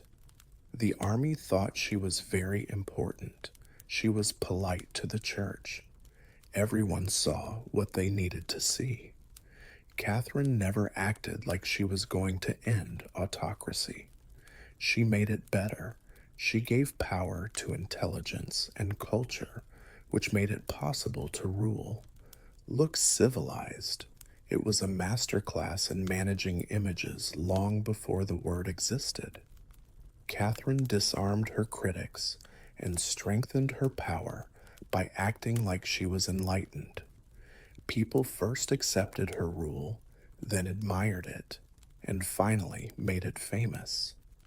Not only had she taken the throne, but she had also changed the story that went with it. And stories, which Catherine knew better than most, are often stronger than laws. People liked Catherine's reign because it looked good on paper and was respected abroad, but it was put to the test when idealism met reality. One of the most dangerous uprisings in Russian history happened in 1773, a revolt that showed how weak Catherine's enlightened image really was. Yan Pugachev, a former Cossack officer who said he was the miraculously escaped Peter III, led the revolt. The lie was clear, but it didn't matter much. Pugachev promised what the poorest people in Russia really wanted: freedom from being a serf, revenge on landlords, and an end to cruel exploitation. Thousands of people came to him: peasants, Cossacks, escaped slaves, and people in need. This was not just a rebellion for Catherine, it was a threat to life. Peasants could picture a different system if they could picture a different ruler, and once imagination was free, it was harder to stop than armies. The uprising spread quickly over a lot of land. The estates burned, they killed nobles, the officials ran away. For a moment, it looked like the empire that Catherine had worked so hard to stabilize was about to fall apart from the inside. Enlightenment ideas didn't help at all. Answer here. Philosophy was not able to stop pitchforks. Catherine's answer was quick and harsh. She let the imperial army go all out. Villages that were thought to be helping rebels were punished. People were killed in public, and on purpose. There was no doubt about the message. There were limits to reform, and rebellion went beyond them. Catherine used Pugachev as an example when she finally caught him. He was chained up, shamed in public, and killed in Moscow. His body was cut into pieces, and his head was put on display. Of cruelty and strategy, Catherine knew that fear was sometimes the best way to run a government. The uprising changed her for good. After Pugachev, Catherine gave up on any last hopes of freeing the serfs. Instead, she made the nobles' control over them stronger. Landowners got more power, not less. Justice didn't matter as much as order. Catherine stayed smart in Europe. To Russia, she became completely clear. The contradiction didn't bother her. She knew that empires were not held together by values, but by what happens. The uprising had shown one thing for sure. Catherine was not kind, progressive, or well-liked. She was only able to rule because she was willing to be feared when necessary. In Russia, that was the most important quality of all. Catherine looked outward after putting down the rebellion and making sure that no one questioned her authority. If you wanted to keep order at home, you had to be afraid. If you wanted to be great in the world, you had to grow. She thought that Russia's fate was not only to survive, but to rule, too. She wanted to be feared abroad and respected at home, and she worked hard to make that happen. Catherine made Russia's borders bigger than almost any other ruler before her. She fought the Ottoman Empire in wars to get warm water ports on the Black Sea. For generations, Russian rulers have been obsessed with this strategy. New cities grew out of land that had been taken over. Crimea was taken in. Opened trade routes. Russia was no longer a huge country that was stuck in the cold. It was a naval power with big plans, going far beyond its borders. But Catherine's most controversial success came from diplomacy, not war. The divisions of Poland. She helped break up a whole kingdom piece by piece along with Prussia and Austria. There were treaties, reasons, and polite explanations. But the truth was simple. Stronger empires wiped out a weaker neighbor because it was easier for them. Catherine said this was for stability. She said that Poland was out of control and couldn't be governed. Russia was only putting things back in order. In reality, she was gaining power without starting a full-scale war. It was imperialism with a lot of paperwork. During her time in power, Russia's population grew, its land grew, and its reputation grew. European courts that had once called her a usurper now treated her like an equal. Kings wanted her to say yes. Philosophers thought she was very smart. Diplomats were scared of her determination. But there was a cost to growth. People who had been conquered were taken in without their permission. Quietly, cultures were kept down. Resistance was taken care of, not fixed. Catherine did not act like the empire was good. She thought it was important. It wasn't her cruelty that made her dangerous. It was her clarity. She didn't win because she was vain. She won because power told her to. Every new border made her more legitimate. With each win, her story changed from that of a foreign invader to that of an important ruler. At the end of her reign, Russia was very different from the country she took over. Bigger, Stronger and more feared, Catherine had done what few rulers do, gotten results. Ever get results. In the language of empire, results answer almost all questions. Catherine didn't need to prove them anything anymore. By the time she was old, she had been in charge of Russia for more than 30 years, which is longer than most men and women who took power through a coup. The foreign girl who used to study the court in silence was no longer there. An empress stood in her place. She had changed an empire and made Europe do what she wanted. Catherine kept working until the end.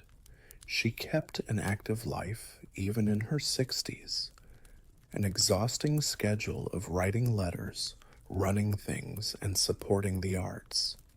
She never stopped being a writer, reader, or leader. For her, power wasn't just a stage of life. It was the way it was built. Russia did not fall apart when she died suddenly in 1796. That was enough proof that she had done well. Because he was angry and insecure, her son Paul took over the throne and quickly began to undo many of her policies. But even his work couldn't erase her legacy. Catherine's rule changed Russia too much. The empire she left, the one she had taken, was bigger, stronger, and more sure of itself than the one she had left. But history has never really known what to do with her. Catherine was smart, cruel, wise, and cruel all at the same time. She made education more accessible while also making serfdom more profound. She talked about freedom while being in charge. She fought for philosophy while mercilessly putting down rebellion. These contradictions were not by chance. They were decisions. Her private life was the subject of endless rumors, lies, and rumor, which is often more graphic than true. People forgave or admired male rulers who had many mistresses. People made fun of Catherine. Her intelligence was turned into gossip. People were uncomfortable with her being in charge as a woman, so they didn't see her accomplishments. But if you take away the lies, one truth stays. Catherine did something that very few rulers ever do. She took power illegally, made a good case for it, and ruled so well that her past didn't matter anymore. Results put an end to debates about legitimacy. Strength rewrote. Memory. She didn't pretend to be nice to rule. She ruled by knowing how the world really was. Harsh, unfair, and unforgiving. She also knew how to handle it on her own terms. Catherine didn't just sit on the Russian throne. She changed what it meant for a woman to have all the power and live through it.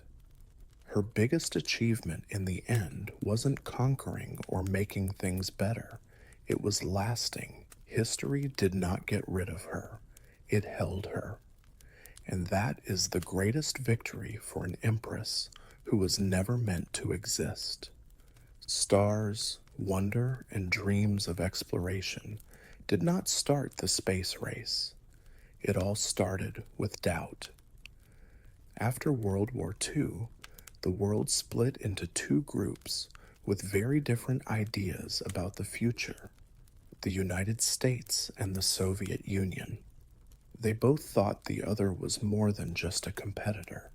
They thought they were a threat to their very existence. Trust was gone. Ideology became more rigid, and technology became the most powerful weapon. Both of the superpowers knew something important. The person who mastered advanced science would be in charge of the future. Nuclear missiles, radar, and physics All of them were already changing how wars were fought. Space was just the next step in that line of thought. A rocket that could reach orbit was also strong enough to send a nuclear warhead anywhere on Earth. From the start, space exploration and military dominance went hand in hand, no matter how poetic the speeches sounded later. In public, both countries talked about peace and progress. They were obsessed with watching each other when they were alone. Every test launch, every new scientific discovery, and every failure mattered. It wasn't embarrassing to fall behind. It was risky. If one side got better technology, the balance of power could change in a matter of hours. Space turned into a way to keep track of who was in charge of the world. There were no direct battles between armies during the Cold War. It was fought with signs, other people, and shows of strength. Space was the perfect stage. It was clear, dramatic, and hard to miss. Anyone with a radio could find a satellite in space. It might be possible to broadcast a successful launch all over the world. Winning in space instantly made you famous on Earth. Underneath the ambition, there was also fear. Leaders on both sides were always worried about surprise attacks, technological gaps, and the worst things that could happen. Intelligence agencies said that if the enemy got better rockets, it would have terrible effects. There was pressure on scientists to work faster. Engineers were pushed too far. Politics got into the labs. Even if they didn't fully understand it, regular people felt it too. Understand how the technology works.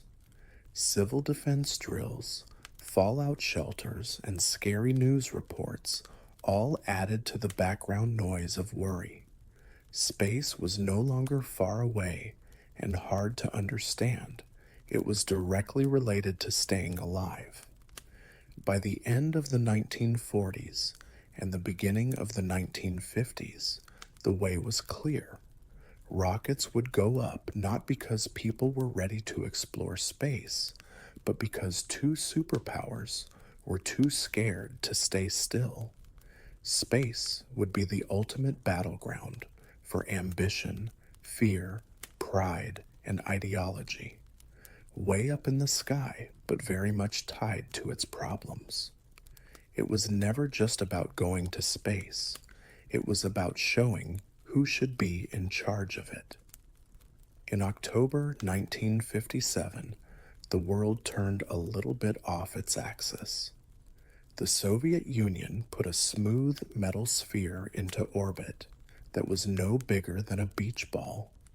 There were no cameras, no really complicated scientific tools, and no crew. It just made a beep. But that simple sound echoing through radio receivers all over the world caused one of the biggest psychological shocks of the 20th century. It was Sputnik 1 that changed everything. For the first time, people had put something in orbit around Earth. The Soviets did it first, which is more important. People in the United States reacted right away and strongly. Newspapers talked about being embarrassed. Politicians wanted answers. Every 96 minutes, regular people looked up at the sky and knew that something Soviet was flying by. Science wasn't what scared them. It was about rockets. If Moscow could send a satellite if it could go into orbit, it could send nuclear weapons across continents. The technological gap that Americans thought didn't exist suddenly seemed huge. Overnight, confidence fell apart. Schools started to put more emphasis on math and science. The budgets for defense grew. People became aware of the term missile gap, whether it was real or not. For the leaders of the Soviet Union, Sputnik was a great piece of propaganda. It showed that socialism could beat capitalism. It made the West look bad on the world stage and got allies excited, the whole world. The beeping satellite became a symbol of modernity, discipline, and scientific skill. Nikita Khrushchev got this right away. He wanted bigger, more daring protests. Within weeks, the Soviets sent up Sputnik 2, which had a dog named Laika on board. The moral cost was high, but the political message was clear. The USSR was ready to go further, faster, and harder. Space had turned into a stage. In Washington, fear turned into determination. People saw the failure as a national crisis. There were groups formed, agencies changed their structure. The lesson was hard, but easy to understand. If you hesitated, you would be embarrassed. Sputnik was small, simple, and didn't last long, but it had a huge effect. The space race went from being a theory to being real with just one object in orbit. It was no longer a race to see who could get to space first. It was about who would catch up and who would always be behind. And the beeping kept going, a sign that the Cold War had reached the sky. By the early 1960s, the race to space had gone beyond machines. It was no longer enough to put metal in orbit. The next question was terrifying and unavoidable. Would a person be able to make the trip?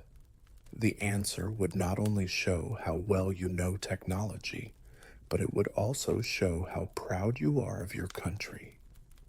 Again, the Soviet Union went first.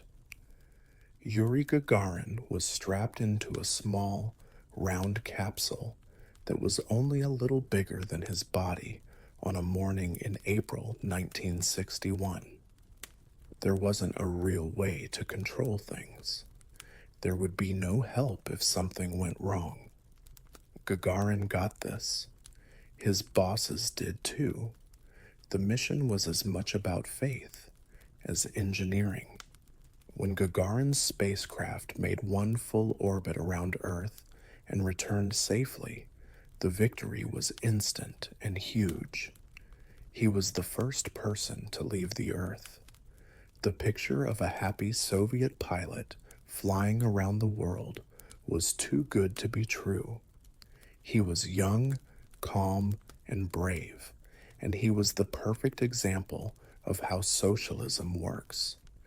It had a huge effect on the United States. The first satellite and the first man in space were both from the Soviet Union. American leaders were afraid that people around the world were losing interest. If the USSR could control space, what else could it control? Military strength, power in countries that just became independent. The fear went way beyond orbit. There was a lot of pressure inside the American space program. Engineers were told that speed was more important than comfort.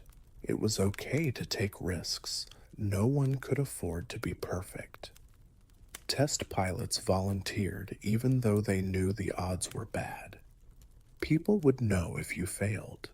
Success had to be amazing. The race had also become very personal. Gagarin was more than just a cosmonaut. He was a challenge to walk. His flight showed that the USSR was willing to risk people's lives to gain prestige. The US had to do something, but it couldn't look like it was being reckless. There wasn't much room on the path. Gagarin never became a politician himself.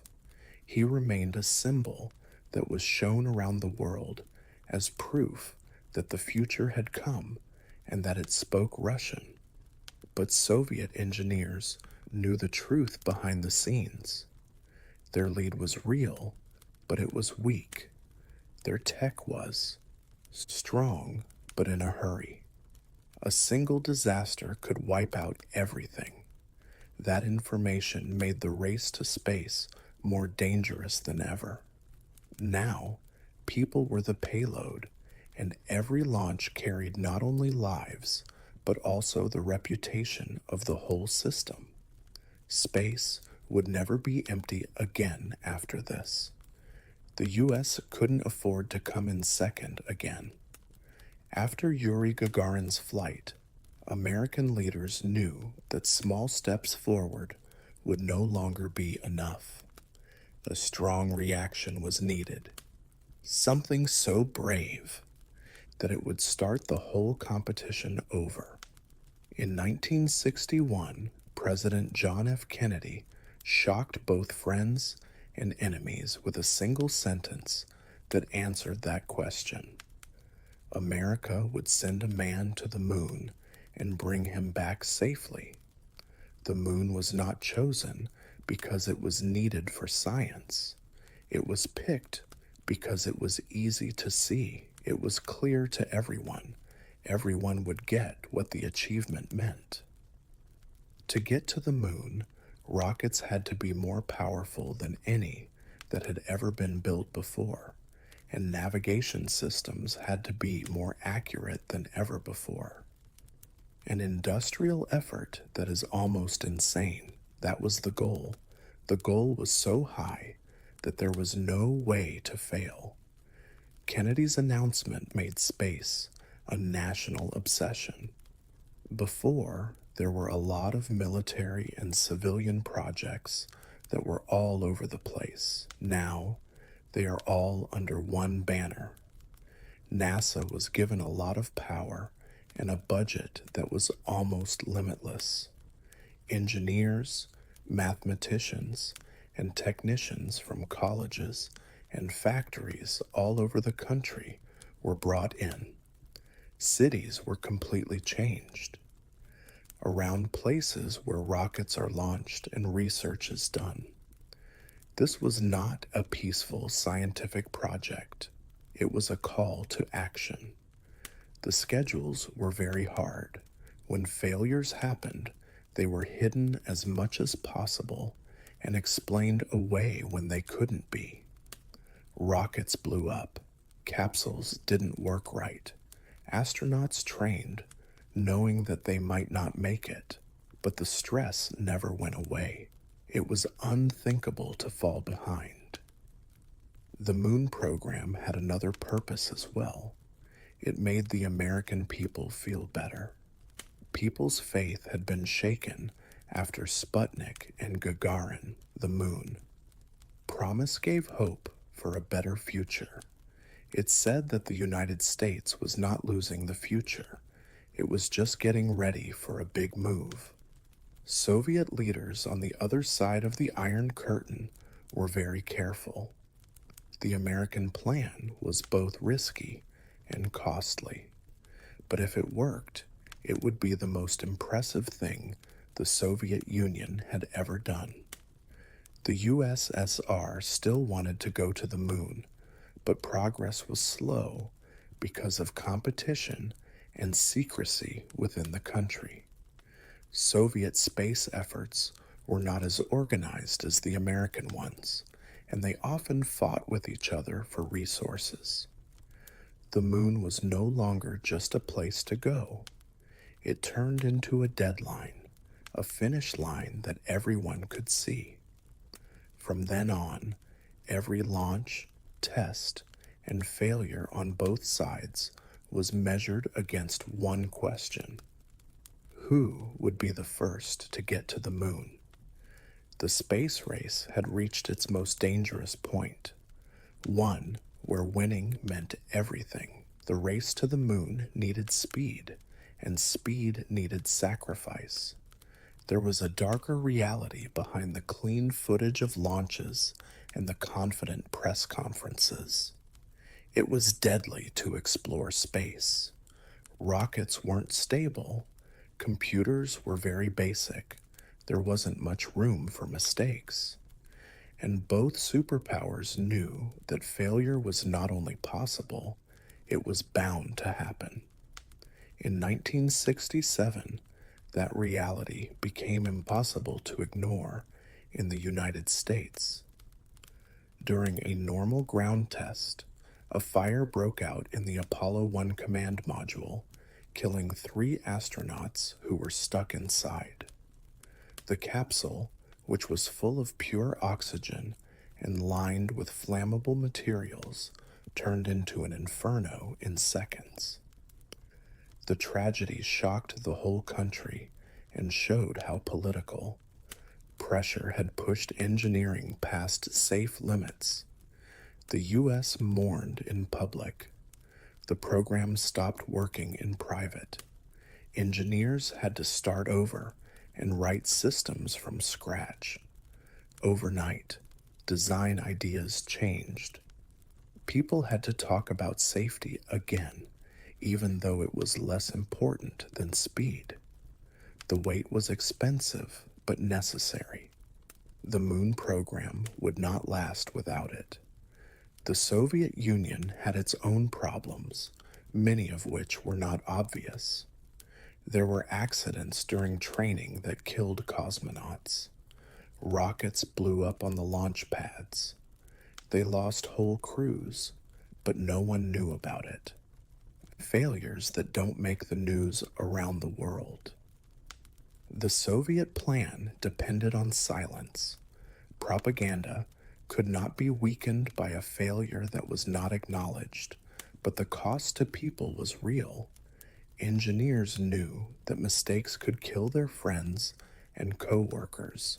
Test pilots got into experimental vehicles that didn't have many ways to get out. Both sides agreed on a sad truth. Space exploration during the Cold War was like war without guns. Neither side slowed down, even though there were risks. Each disaster made people more determined. Each funeral became a reason for going forward. The dead were made to look like heroes, making sacrifices for progress. It became politically unacceptable to question the mission. This phase was especially cruel because no one could see it. People only saw success or silence, never the full price. It would take decades for the full extent of the losses to become clear. The race to space was no longer just a contest of ideas. It was a test of strength. How much failure could a country handle? How many lives could be lost before the dream fell apart? Its own weight? For both superpowers, the answer was disturbing, no matter how many it took. By 1969, the space race had come down to one moment. Years of explosions, funerals, redesigns, and political pressure all came together for one mission that had to succeed. If the U.S. won, it would change the race. If it didn't work, the shame would last forever. Apollo 11 was the mission. 3 astronauts were sent into space on top of a rocket that was taller than a skyscraper. It was powered by controlled explosions and hope. The technology was incredibly fragile.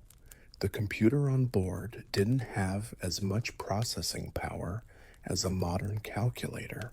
If one serious problem happened, it would mean death, which would be shown live to the world. As the ship got closer to the moon, things got tense. The lunar module started to go down, but right away it had problems. The alarm went off. fuel got dangerously low, Mission Control figured out options in a matter of seconds. Stop or go on. There was no room for doubt. Commander Neil Armstrong took over and steered away from a dangerous place to land as the fuel ran out to seconds. When the module finally hit the ground, the words spoken were calm and understated, almost too calm. But people all over the world held their breath. Armstrong climbed down the ladder and stepped onto the moon's surface hours later. The act itself was easy. 1 foot on dust that hasn't been touched in billions of years. But in a symbolic way, it ended the space race. There was no mistaking the picture of an American astronaut on the moon. No satellite, no orbit, and no propaganda victory could compare to it. The Soviet Union didn't say anything. At first, they were in the lead. They had taken a lot of risks, but they had lost the finish line that was most important. The moon landing changed how people around the world saw things overnight. The U.S. was no longer catching up. It had won. But something unexpected happened. For a short time, the competition got easier. People from all over the world, even from countries that don't get along, watched together. The moon didn't feel like it was from the U.S. It felt like a person. That moment didn't end the Cold War, but it did end the space race as it had been. Defined, someone had claimed the ultimate sign of technological power. After the moon, the question was no longer who would win, but what would happen in space now that victory had been won. Something strange happened after the moon landing. The space race didn't turn into a new, even bigger phase. It got slower. The finish line had been crossed, and the need for unlimited budgets and high risks began to fade. It turned out that victory was hard to keep. In the United States, the moon landings went on out, but people lost an interest quickly. What had once seemed like a miracle started to seem normal. Astronauts walked on the moon over and over, picked up rocks, did experiments, and ratings went down. Politicians asked questions that made people uncomfortable in private. Why spend a lot of money to repeat a symbolic victory when problems at home were getting worse? Budgets got smaller, goals got smaller. The dream of building bases on the moon and sending people to Mars was put on hold for an unknown amount of time. Space was no longer a place where people fought, required full dedication. It was a line. The result was more complicated for the Soviet Union. The USSR officially said that the moon was an unnecessary show. The failure hurt a lot, even though it was private. For decades, the Soviet lunar programs were quietly canceled and denied.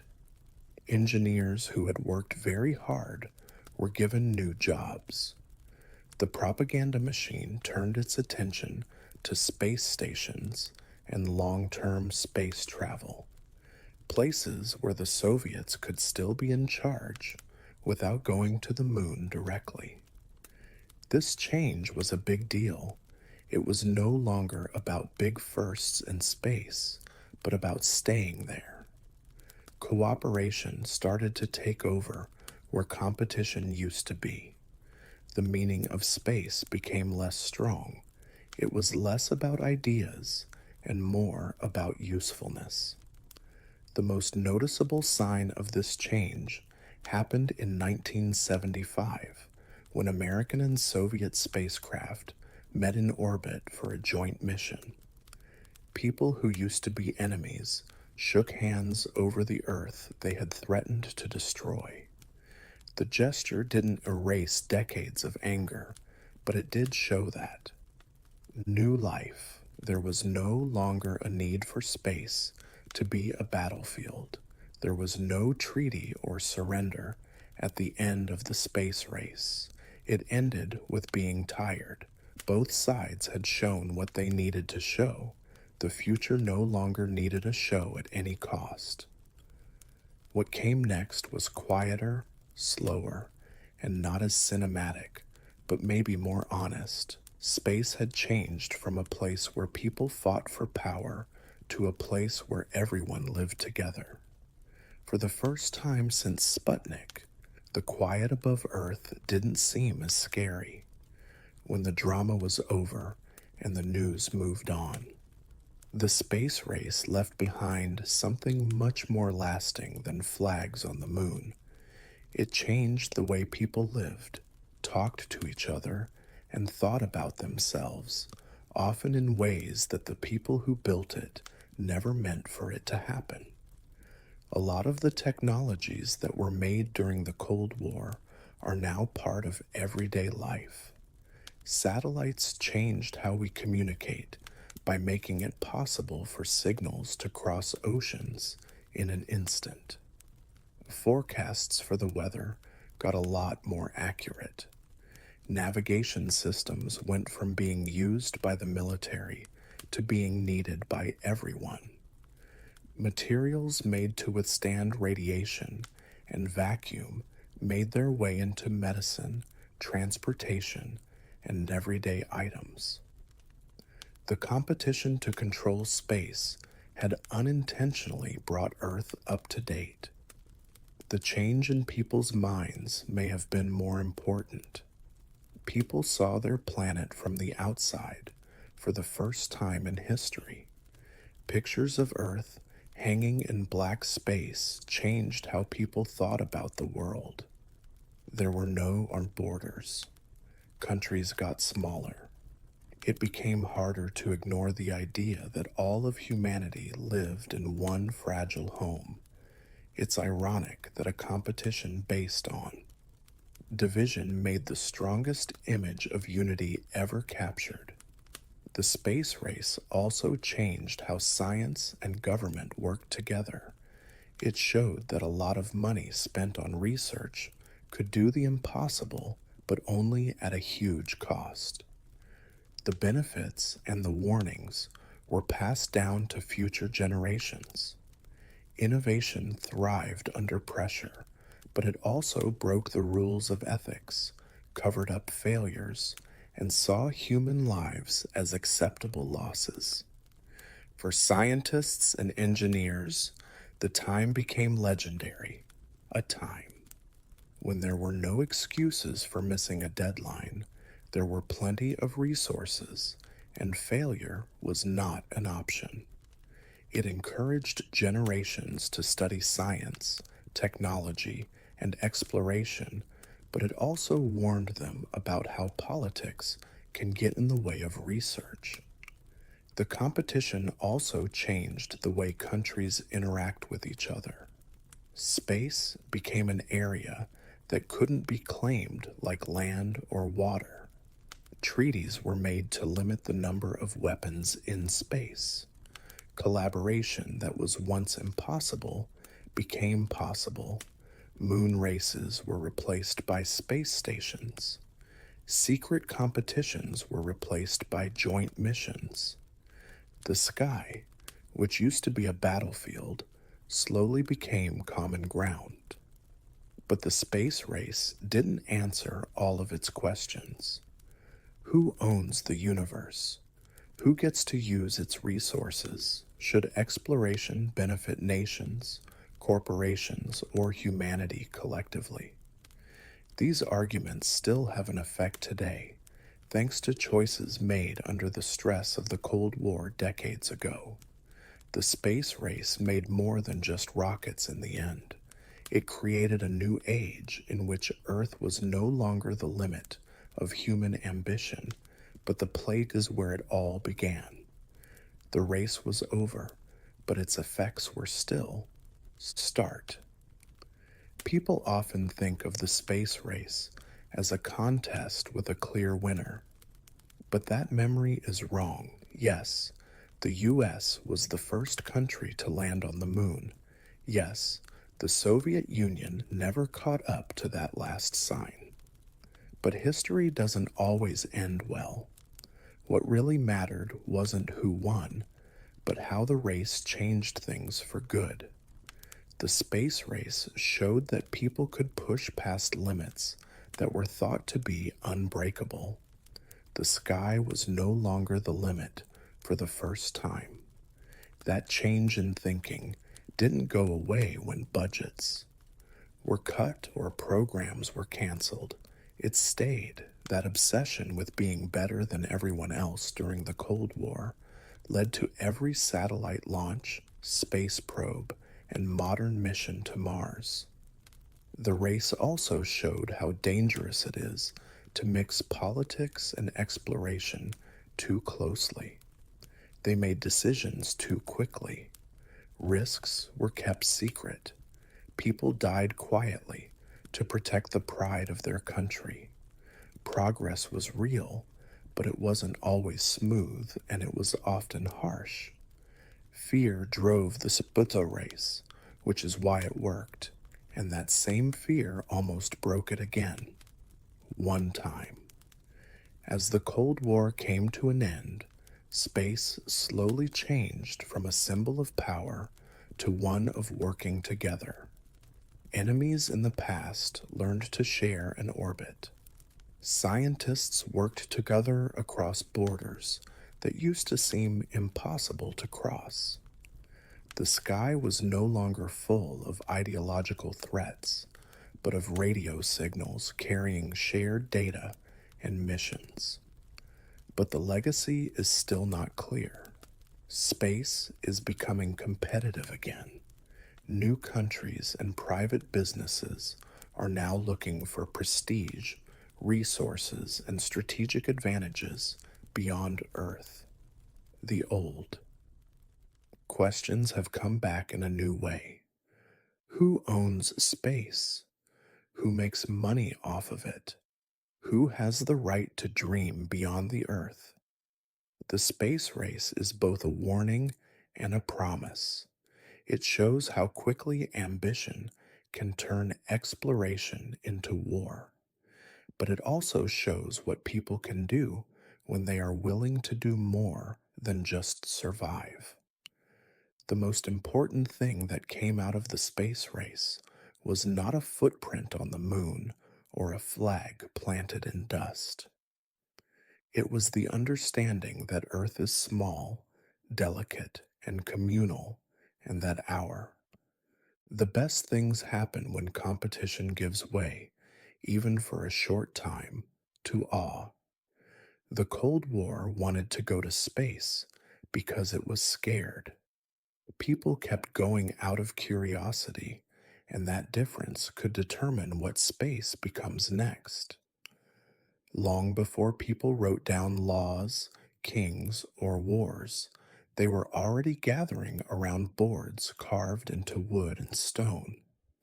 Play didn't just come about as a way to have fun. It came about as a way to make sense of the world. In societies where survival depended on things that couldn't be controlled, like the weather, disease, and fate conflict, games turned into tiny versions of real life.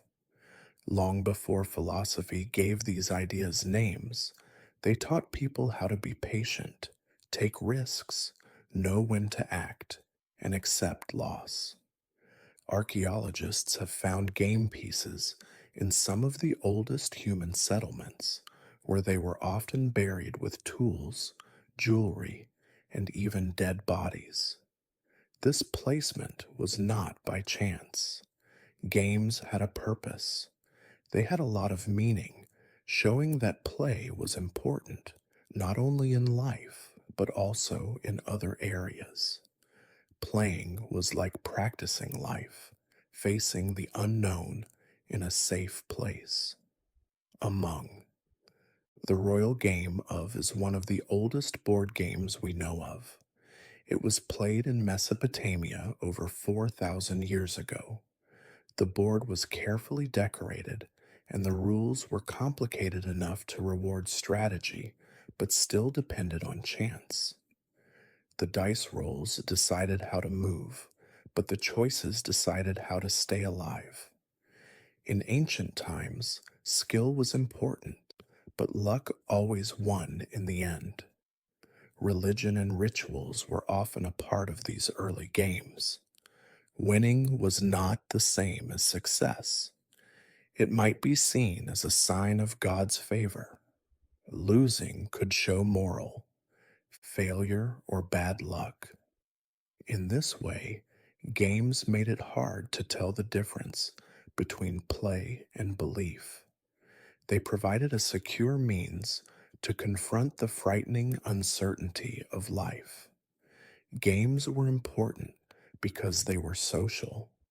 They made rules that everyone had to follow in a world that wasn't always fair. Two players could sit as equals, bound by agreed constraints, even if their real lives were shaped by hierarchy and power. In that way, board games were quietly revolutionary. They thought there was order where there was chaos. Kids learned by watching. Play with older people, strategies were passed down from one generation to the next. Traditions grew out of moves. Games lived on because they changed and grew with the cultures that played them. A board scratched into the ground could last for hundreds of years without ever needing to be written down. Games were already old by the time history started writing down kings and wars. They taught people how to be patient, how to plan, how to lose with grace, and how to hope that the next roll would change everything. Civilization did not follow play, it helped make it. As as civilizations got more complicated, board games took on more meaning. They weren't just mirrors of the uncertainty of everyday life anymore. They became signs of cosmic order, right and wrong, and even the afterlife. This was most clear in ancient Egypt, where games were a part of religious belief. The Senate is one of the most well known examples, played by pharaohs, nobles, and regular people. Senate was much more than a hobby. The board showed the soul's journey through the underworld. Every step forward was a step toward eternal life, while every step back was a sign of spiritual danger. Winning was more than just winning, it showed that they were in line with God's plan. Senate boards were put in tombs with food, jewelry, and spells. People thought that the dead would keep playing in the afterlife, and even after they died. For the ancient Egyptians, life didn't end when they died, it went with the soul. Similar ideas came up on their own, far away from Egypt. The game of Go was played in ancient China, appeared beautiful, abstract, and full of complexity. Unlike games that depend on luck, Go stressed being patient, finding balance, and thinking ahead. It didn't want to completely destroy the other side.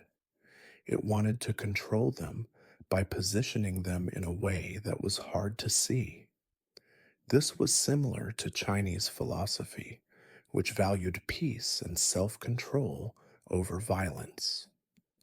Scholars, generals, and emperors were all linked to Go. It prepared the mind for both war and government. Every stone that was put on the board was a decision that had been made in real life. Permanent, planned, and very connected. There was no way to fix mistakes. They could only be made up for. The game taught people from different cultures how to be responsible. Board games started to teach people right from wrong. They showed how to act in an ideal way, how to plan ahead, how to be disciplined, how to follow the rules, and how to accept the consequences. It wasn't smart to cheat. It was dishonest. It was not shameful to lose. It taught me something. It's interesting how similar these games were in purpose, even though the cultures were very different. Without contact, societies reached the same conclusion. Playing was a safe way to think about power, fate, and right and wrong.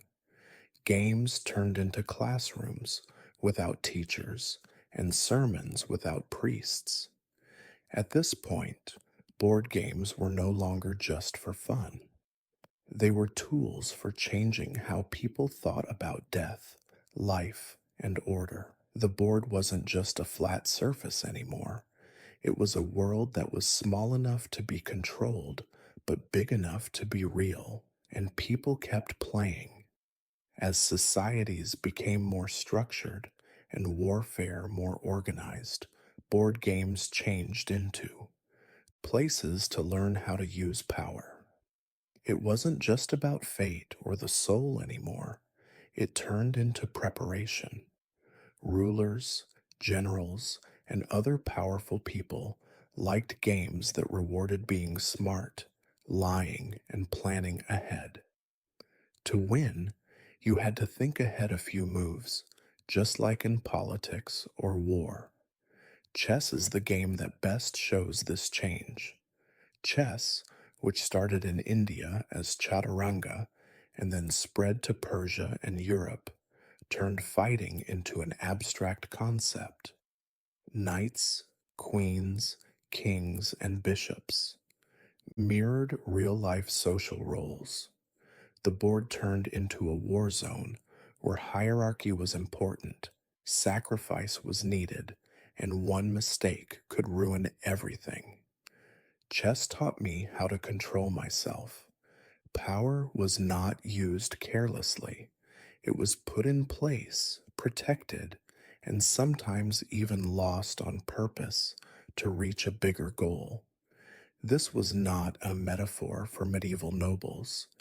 It was a lesson in how to rule, meant to think about the results and not rush into battle. Chess is linked to intelligence, discipline, and high level education for a reason. In other places, strategy looked different. In ancient Scandinavia, games like Hennefeld imitated wars that weren't fair. One side tried to stop the king from escaping, while the other tried to catch him. Winning didn't depend on having equal forces. It depended on where you were and when you were there, just like Viking raids and defensive battles. In South Asia, games like Pachi combined strategy and luck, just like how social mobility and strict caste systems work. Luck could make or break anyone, but skill was important. This balance made the game was easy for everyone to play, from kings and queens to commoners. The social function of these games was what brought them together.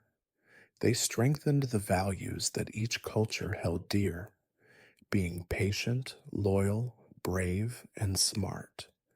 Games became a way to show off your status. To play well meant you were educated and refined, while to play poorly meant you were reckless or out of control.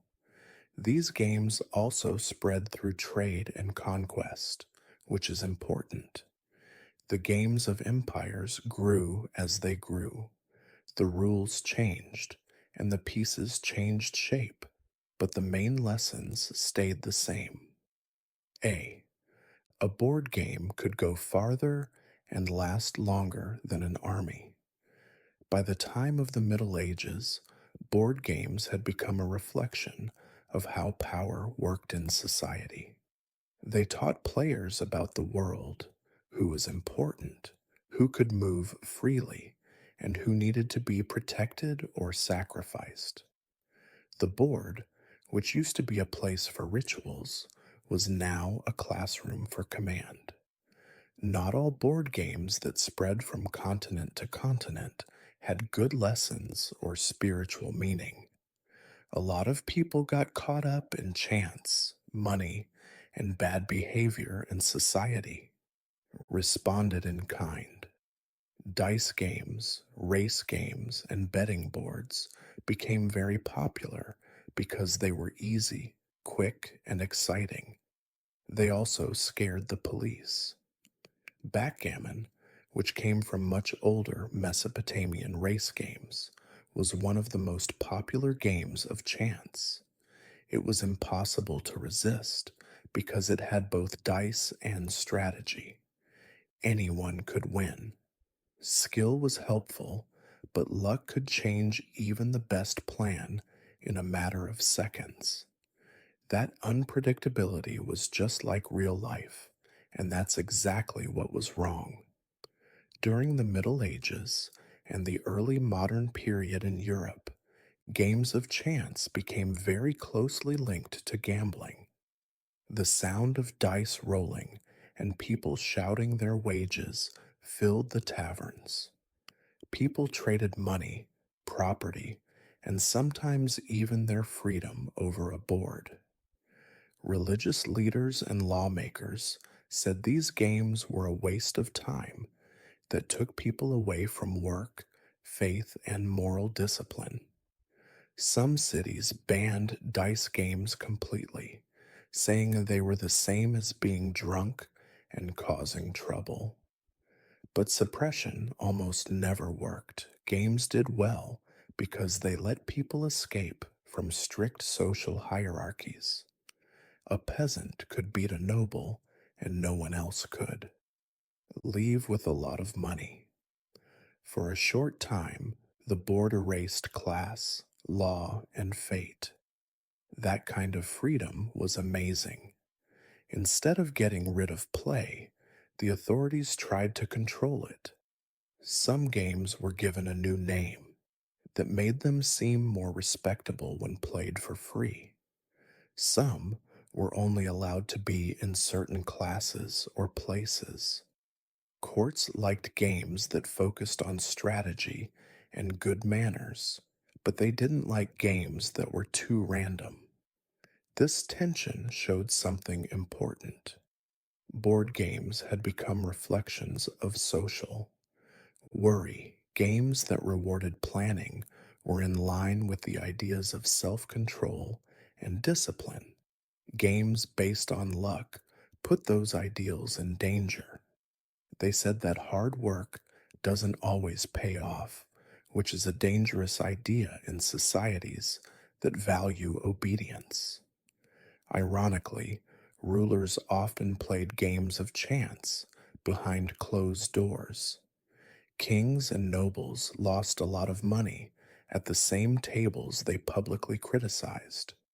The board showed hypocrisy just as clearly as it showed risk. By the beginning of the modern era, games had been divided into groups. Some were for learning, some were for planning, some were for fun, and some were wrong.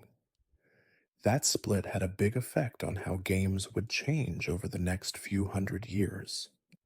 Board games were no longer just a way to show how people lived. They were places where people fought over their ideas about work, fairness, and fate, one roll of the dice at a time. In the 1800s, board games started to serve a different purpose again. As industrialization changed how people lived, play began to reflect economics, work, and social systems instead of gods or kings. The board was no longer just a place to fight or learn a moral lesson. It turned into a model for how society worked, and sometimes how it didn't work. A new type of educational board game came out in Victorian Europe and America. These games taught kids about geography, history, being on time, and following rules. Discipline and hard work paid off as progress was made on the board. If you fell behind, you would be punished or have to wait. It was clear what the message was. Following the rules and staying on track led to success. Play quietly reinforced the values of an industrial world that needed order and how much work gets done. But not everyone believed that message right away. In the early 1900s, a game came out that openly criticized the system it showed. Elizabeth Magie made the landlord's game to show how dangerous monopolies and unchecked wealth can be. Players learned how owning land gave them power and made it hard for others to compete. It was meant to be a warning, not a fun thing to do. Ironically, the criticism worked too well. The game was made easier, more popular, and taken away its original political meaning. It came back as Monopoly, now celebrating the system it used to hate. Players were not supposed to question unfairness anymore. They were told to take control of it. Winning meant making friends and family go broke with a smile. This change showed something important about board games today. They were no longer just pictures of society. They could be used to push an idea.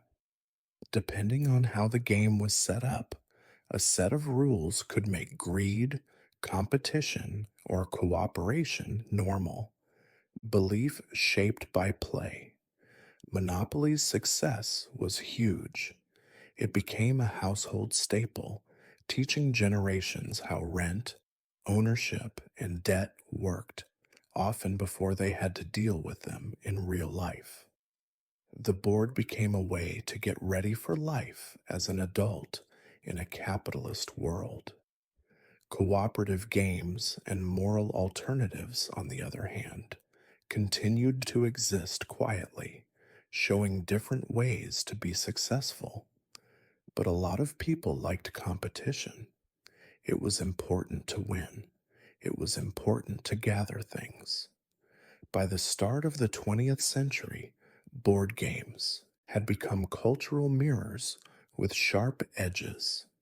They taught players not only how to play, but also how to think about money, power, and each other. The board was no longer old or holy. It was new and taught lessons every time someone rolled the dice. As the 20th century went on, board games took on the hopes and fears of a world torn apart by war. Two world wars, nuclear tensions, and ideological standoffs changed how people thought about strategy, land, and power. Of course, those worries made their way onto the board. Games started to mimic global control and military logistics. Risk was one of the best examples. It turned the world map into a battlefield of chance and desire. Players led armies, took over continents, and figured out the odds with each roll of the dice. To win, you needed more than just aggression. You also needed diplomacy, timing, and betrayal. Alliances were not permanent. Trust was not always there. Anyone who lived through the Cold War would have found it uncomfortably familiar. Not like. In chess, the information was perfect and symmetrical. In Risk, on the other hand, it was okay to not know everything. Dice could mess up the best plan.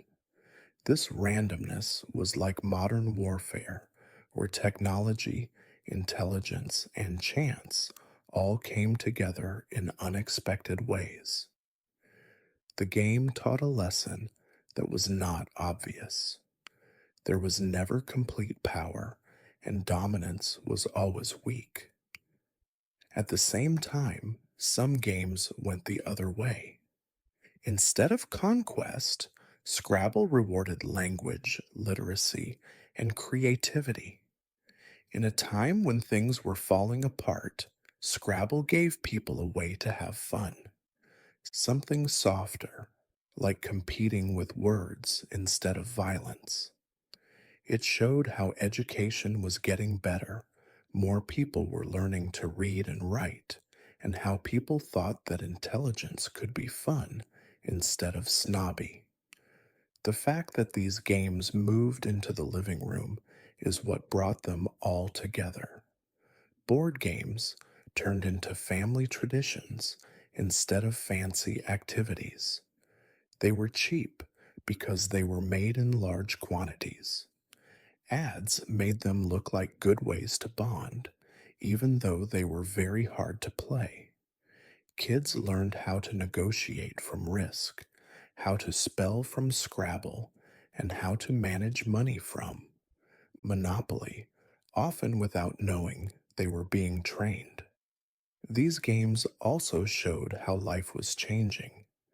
As work became more abstract and bureaucratic, games had clear rules and clear results. You could see that things were getting better. You might win. The board made things clear in a world that was hard to understand. But even when they were having fun, there was still tension. Games taught kids that competition is normal, losing is a lesson, and rules are important. They were like the systems people lived in, which made ideas about success and failure stronger. By the middle of the century, board games were no longer niche or ancient curiosities. They were cultural infrastructure, quiet teachers who shaped how millions of people thought about conflict, cooperation, and control. Things were changing quickly in the world. The board stayed on top. Something strange happened by the end of the 20th century.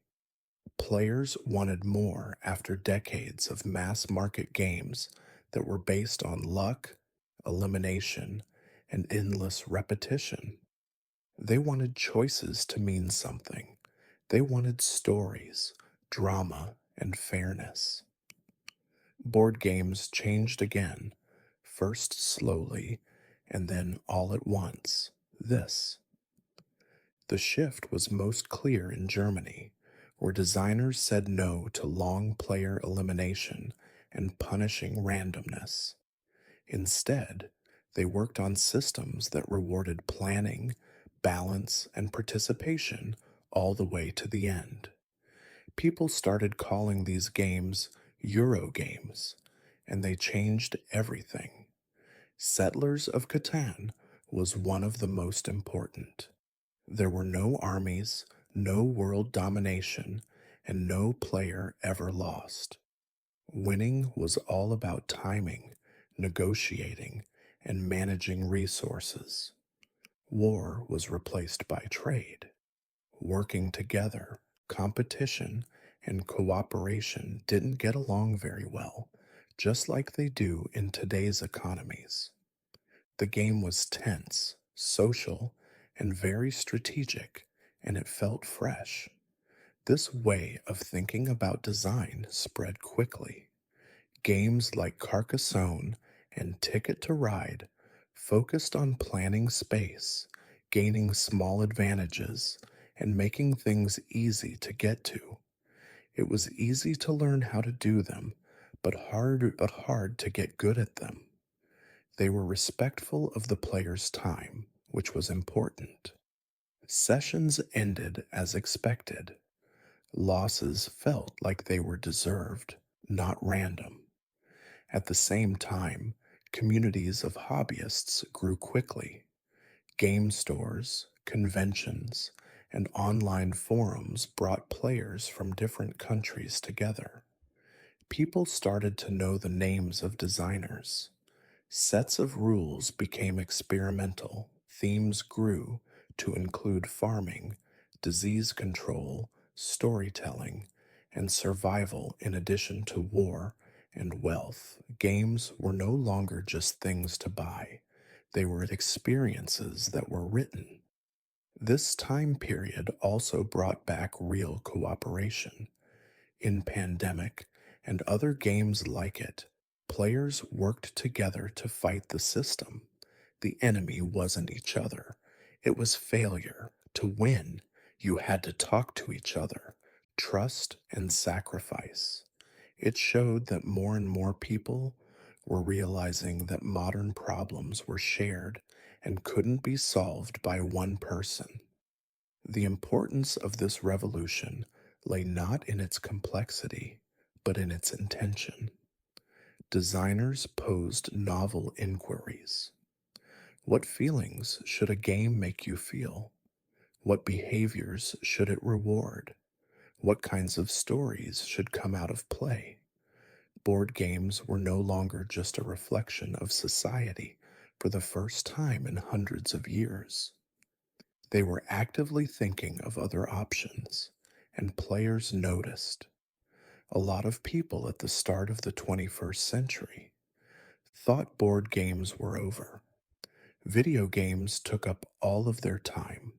Screens were faster, louder, and always changing. Why sit on cardboard and wood when there were whole worlds behind glass? For a while, it seemed like board games would become a thing of the past. Not at all. Something unexpected happened instead. Board games became more appealing as life became more digital because they were real. You had to sit next to each other. You had to touch things, read faces, argue, make deals, and laugh in real time. In a world of online avatars and endless scrolling, board games brought people together. Modern designers took advantage of this strength. Games became more real, more beautiful, and more planned. Art mattered, parts felt solid. Unpacking a box became part of the fun. There were more than just rules in a board game. It was a thing, a ritual, and a table that everyone shared. At the same time, the themes grew a lot. Games looked at history, ecology, psychology, and story in ways that were once only seen in books or movies. Story driven games blurred the line between playing and telling stories. Players could change the outcome by making choices instead of leaving it up to chance. Legacy games brought in the idea of permanence. The board changed permanently after each session's decisions. Again, consequences mattered. Ironically, this revival was helped by digital tools. Designers could talk directly to players through online forums, crowdfunding sites, and video reviews. Small studios could reach people all over the world. People backed risky ideas. Innovation sped up. Board games also changed to fit technology instead of fighting it. Apps helped with setup, kept track of hidden information, or added to the atmosphere without taking the place of human interaction. Screens became tools instead of things that replaced other things. The most important part of the experience was still being face to face. But what really saved board games was emotional exhaustion. Life in the digital age is quick, broken up, and lonely. Board games are slow, focused, and fun for everyone. They want attention and give it back. You can't do more than one thing at a time. You have to be there. In this way, modern board games turned into a quiet way to fight back. They didn't want to go fast. They didn't want to be alone. They said that playing was something that people did together, not something that people did alone. Board games didn't go away, they just found a new use. In a world full of distractions, they became anchors, places where the rules were clear, everyone had time to talk, and being with other people was more important than getting things done quickly. The board wasn't killed by the screen. It made people remember why the board was important in the first place. After thousands of years, the best thing about board games is not how much. They have changed, but their main goal has not changed much. Board games have always brought people together to practice being human, from carved stones in ancient settlements to beautifully illustrated modern boxes. Board games are basically agreements between people. Everyone at the table agrees on the same rules, limits, and risks. That agreement is important in a world that often seems unfair or out of control. It makes a short lived society where results are. Everyone starts on the same level, and the results are clear. The world makes sense for a few hours. Board games also keep something that is becoming less common: slow interaction. They need time. You wait until it's your turn. You see how other people do. You learn how to deal with anger, disappointment, and self control. These aren't showy skills, but they are very important, and play teaches them in a gentle way. Board games have always shown what people were worried about at the time. Old games dealt with death and fate. Games from the Middle Ages were like wars and hierarchies. Industrial games were based on economics and productivity. Modern games look at working together, limited resources, systems, and staying alive. Every time period leaves its mark on the board. But board games last longer than those times. Empires come to an end. Technologies evolve, but sitting across from someone else, making deals, and rolling dice is still important. Grandparents show their grandkids how to play games. People forget the rules, different kinds of houses come up. Laughter takes the place of accuracy. People make the game better, not worse. This is why board games last when other forms of entertainment don't. They aren't passive, they want something from you: attention, feeling, and being there. You can't move around a board game. You have to get involved. Board games have quietly taken on an old role in recent years as life has gotten faster and more fragmented. They are reasons to get together, to unplug, to argue without hurting anyone, to work together, to compete without fear of losing, and to lose without damage. They remind us that playing isn't just for kids, it is fundamental. In a place where failure is okay, people test ideas, practice empathy, and work through problems. The board has always been more than just wood and cardboard, from the royal game to the modern tabletop renaissance. It is a place to meet, learn, and look at yourself. And as long as people want to talk to each other in person, think, laugh, and challenge each other, the board will never be.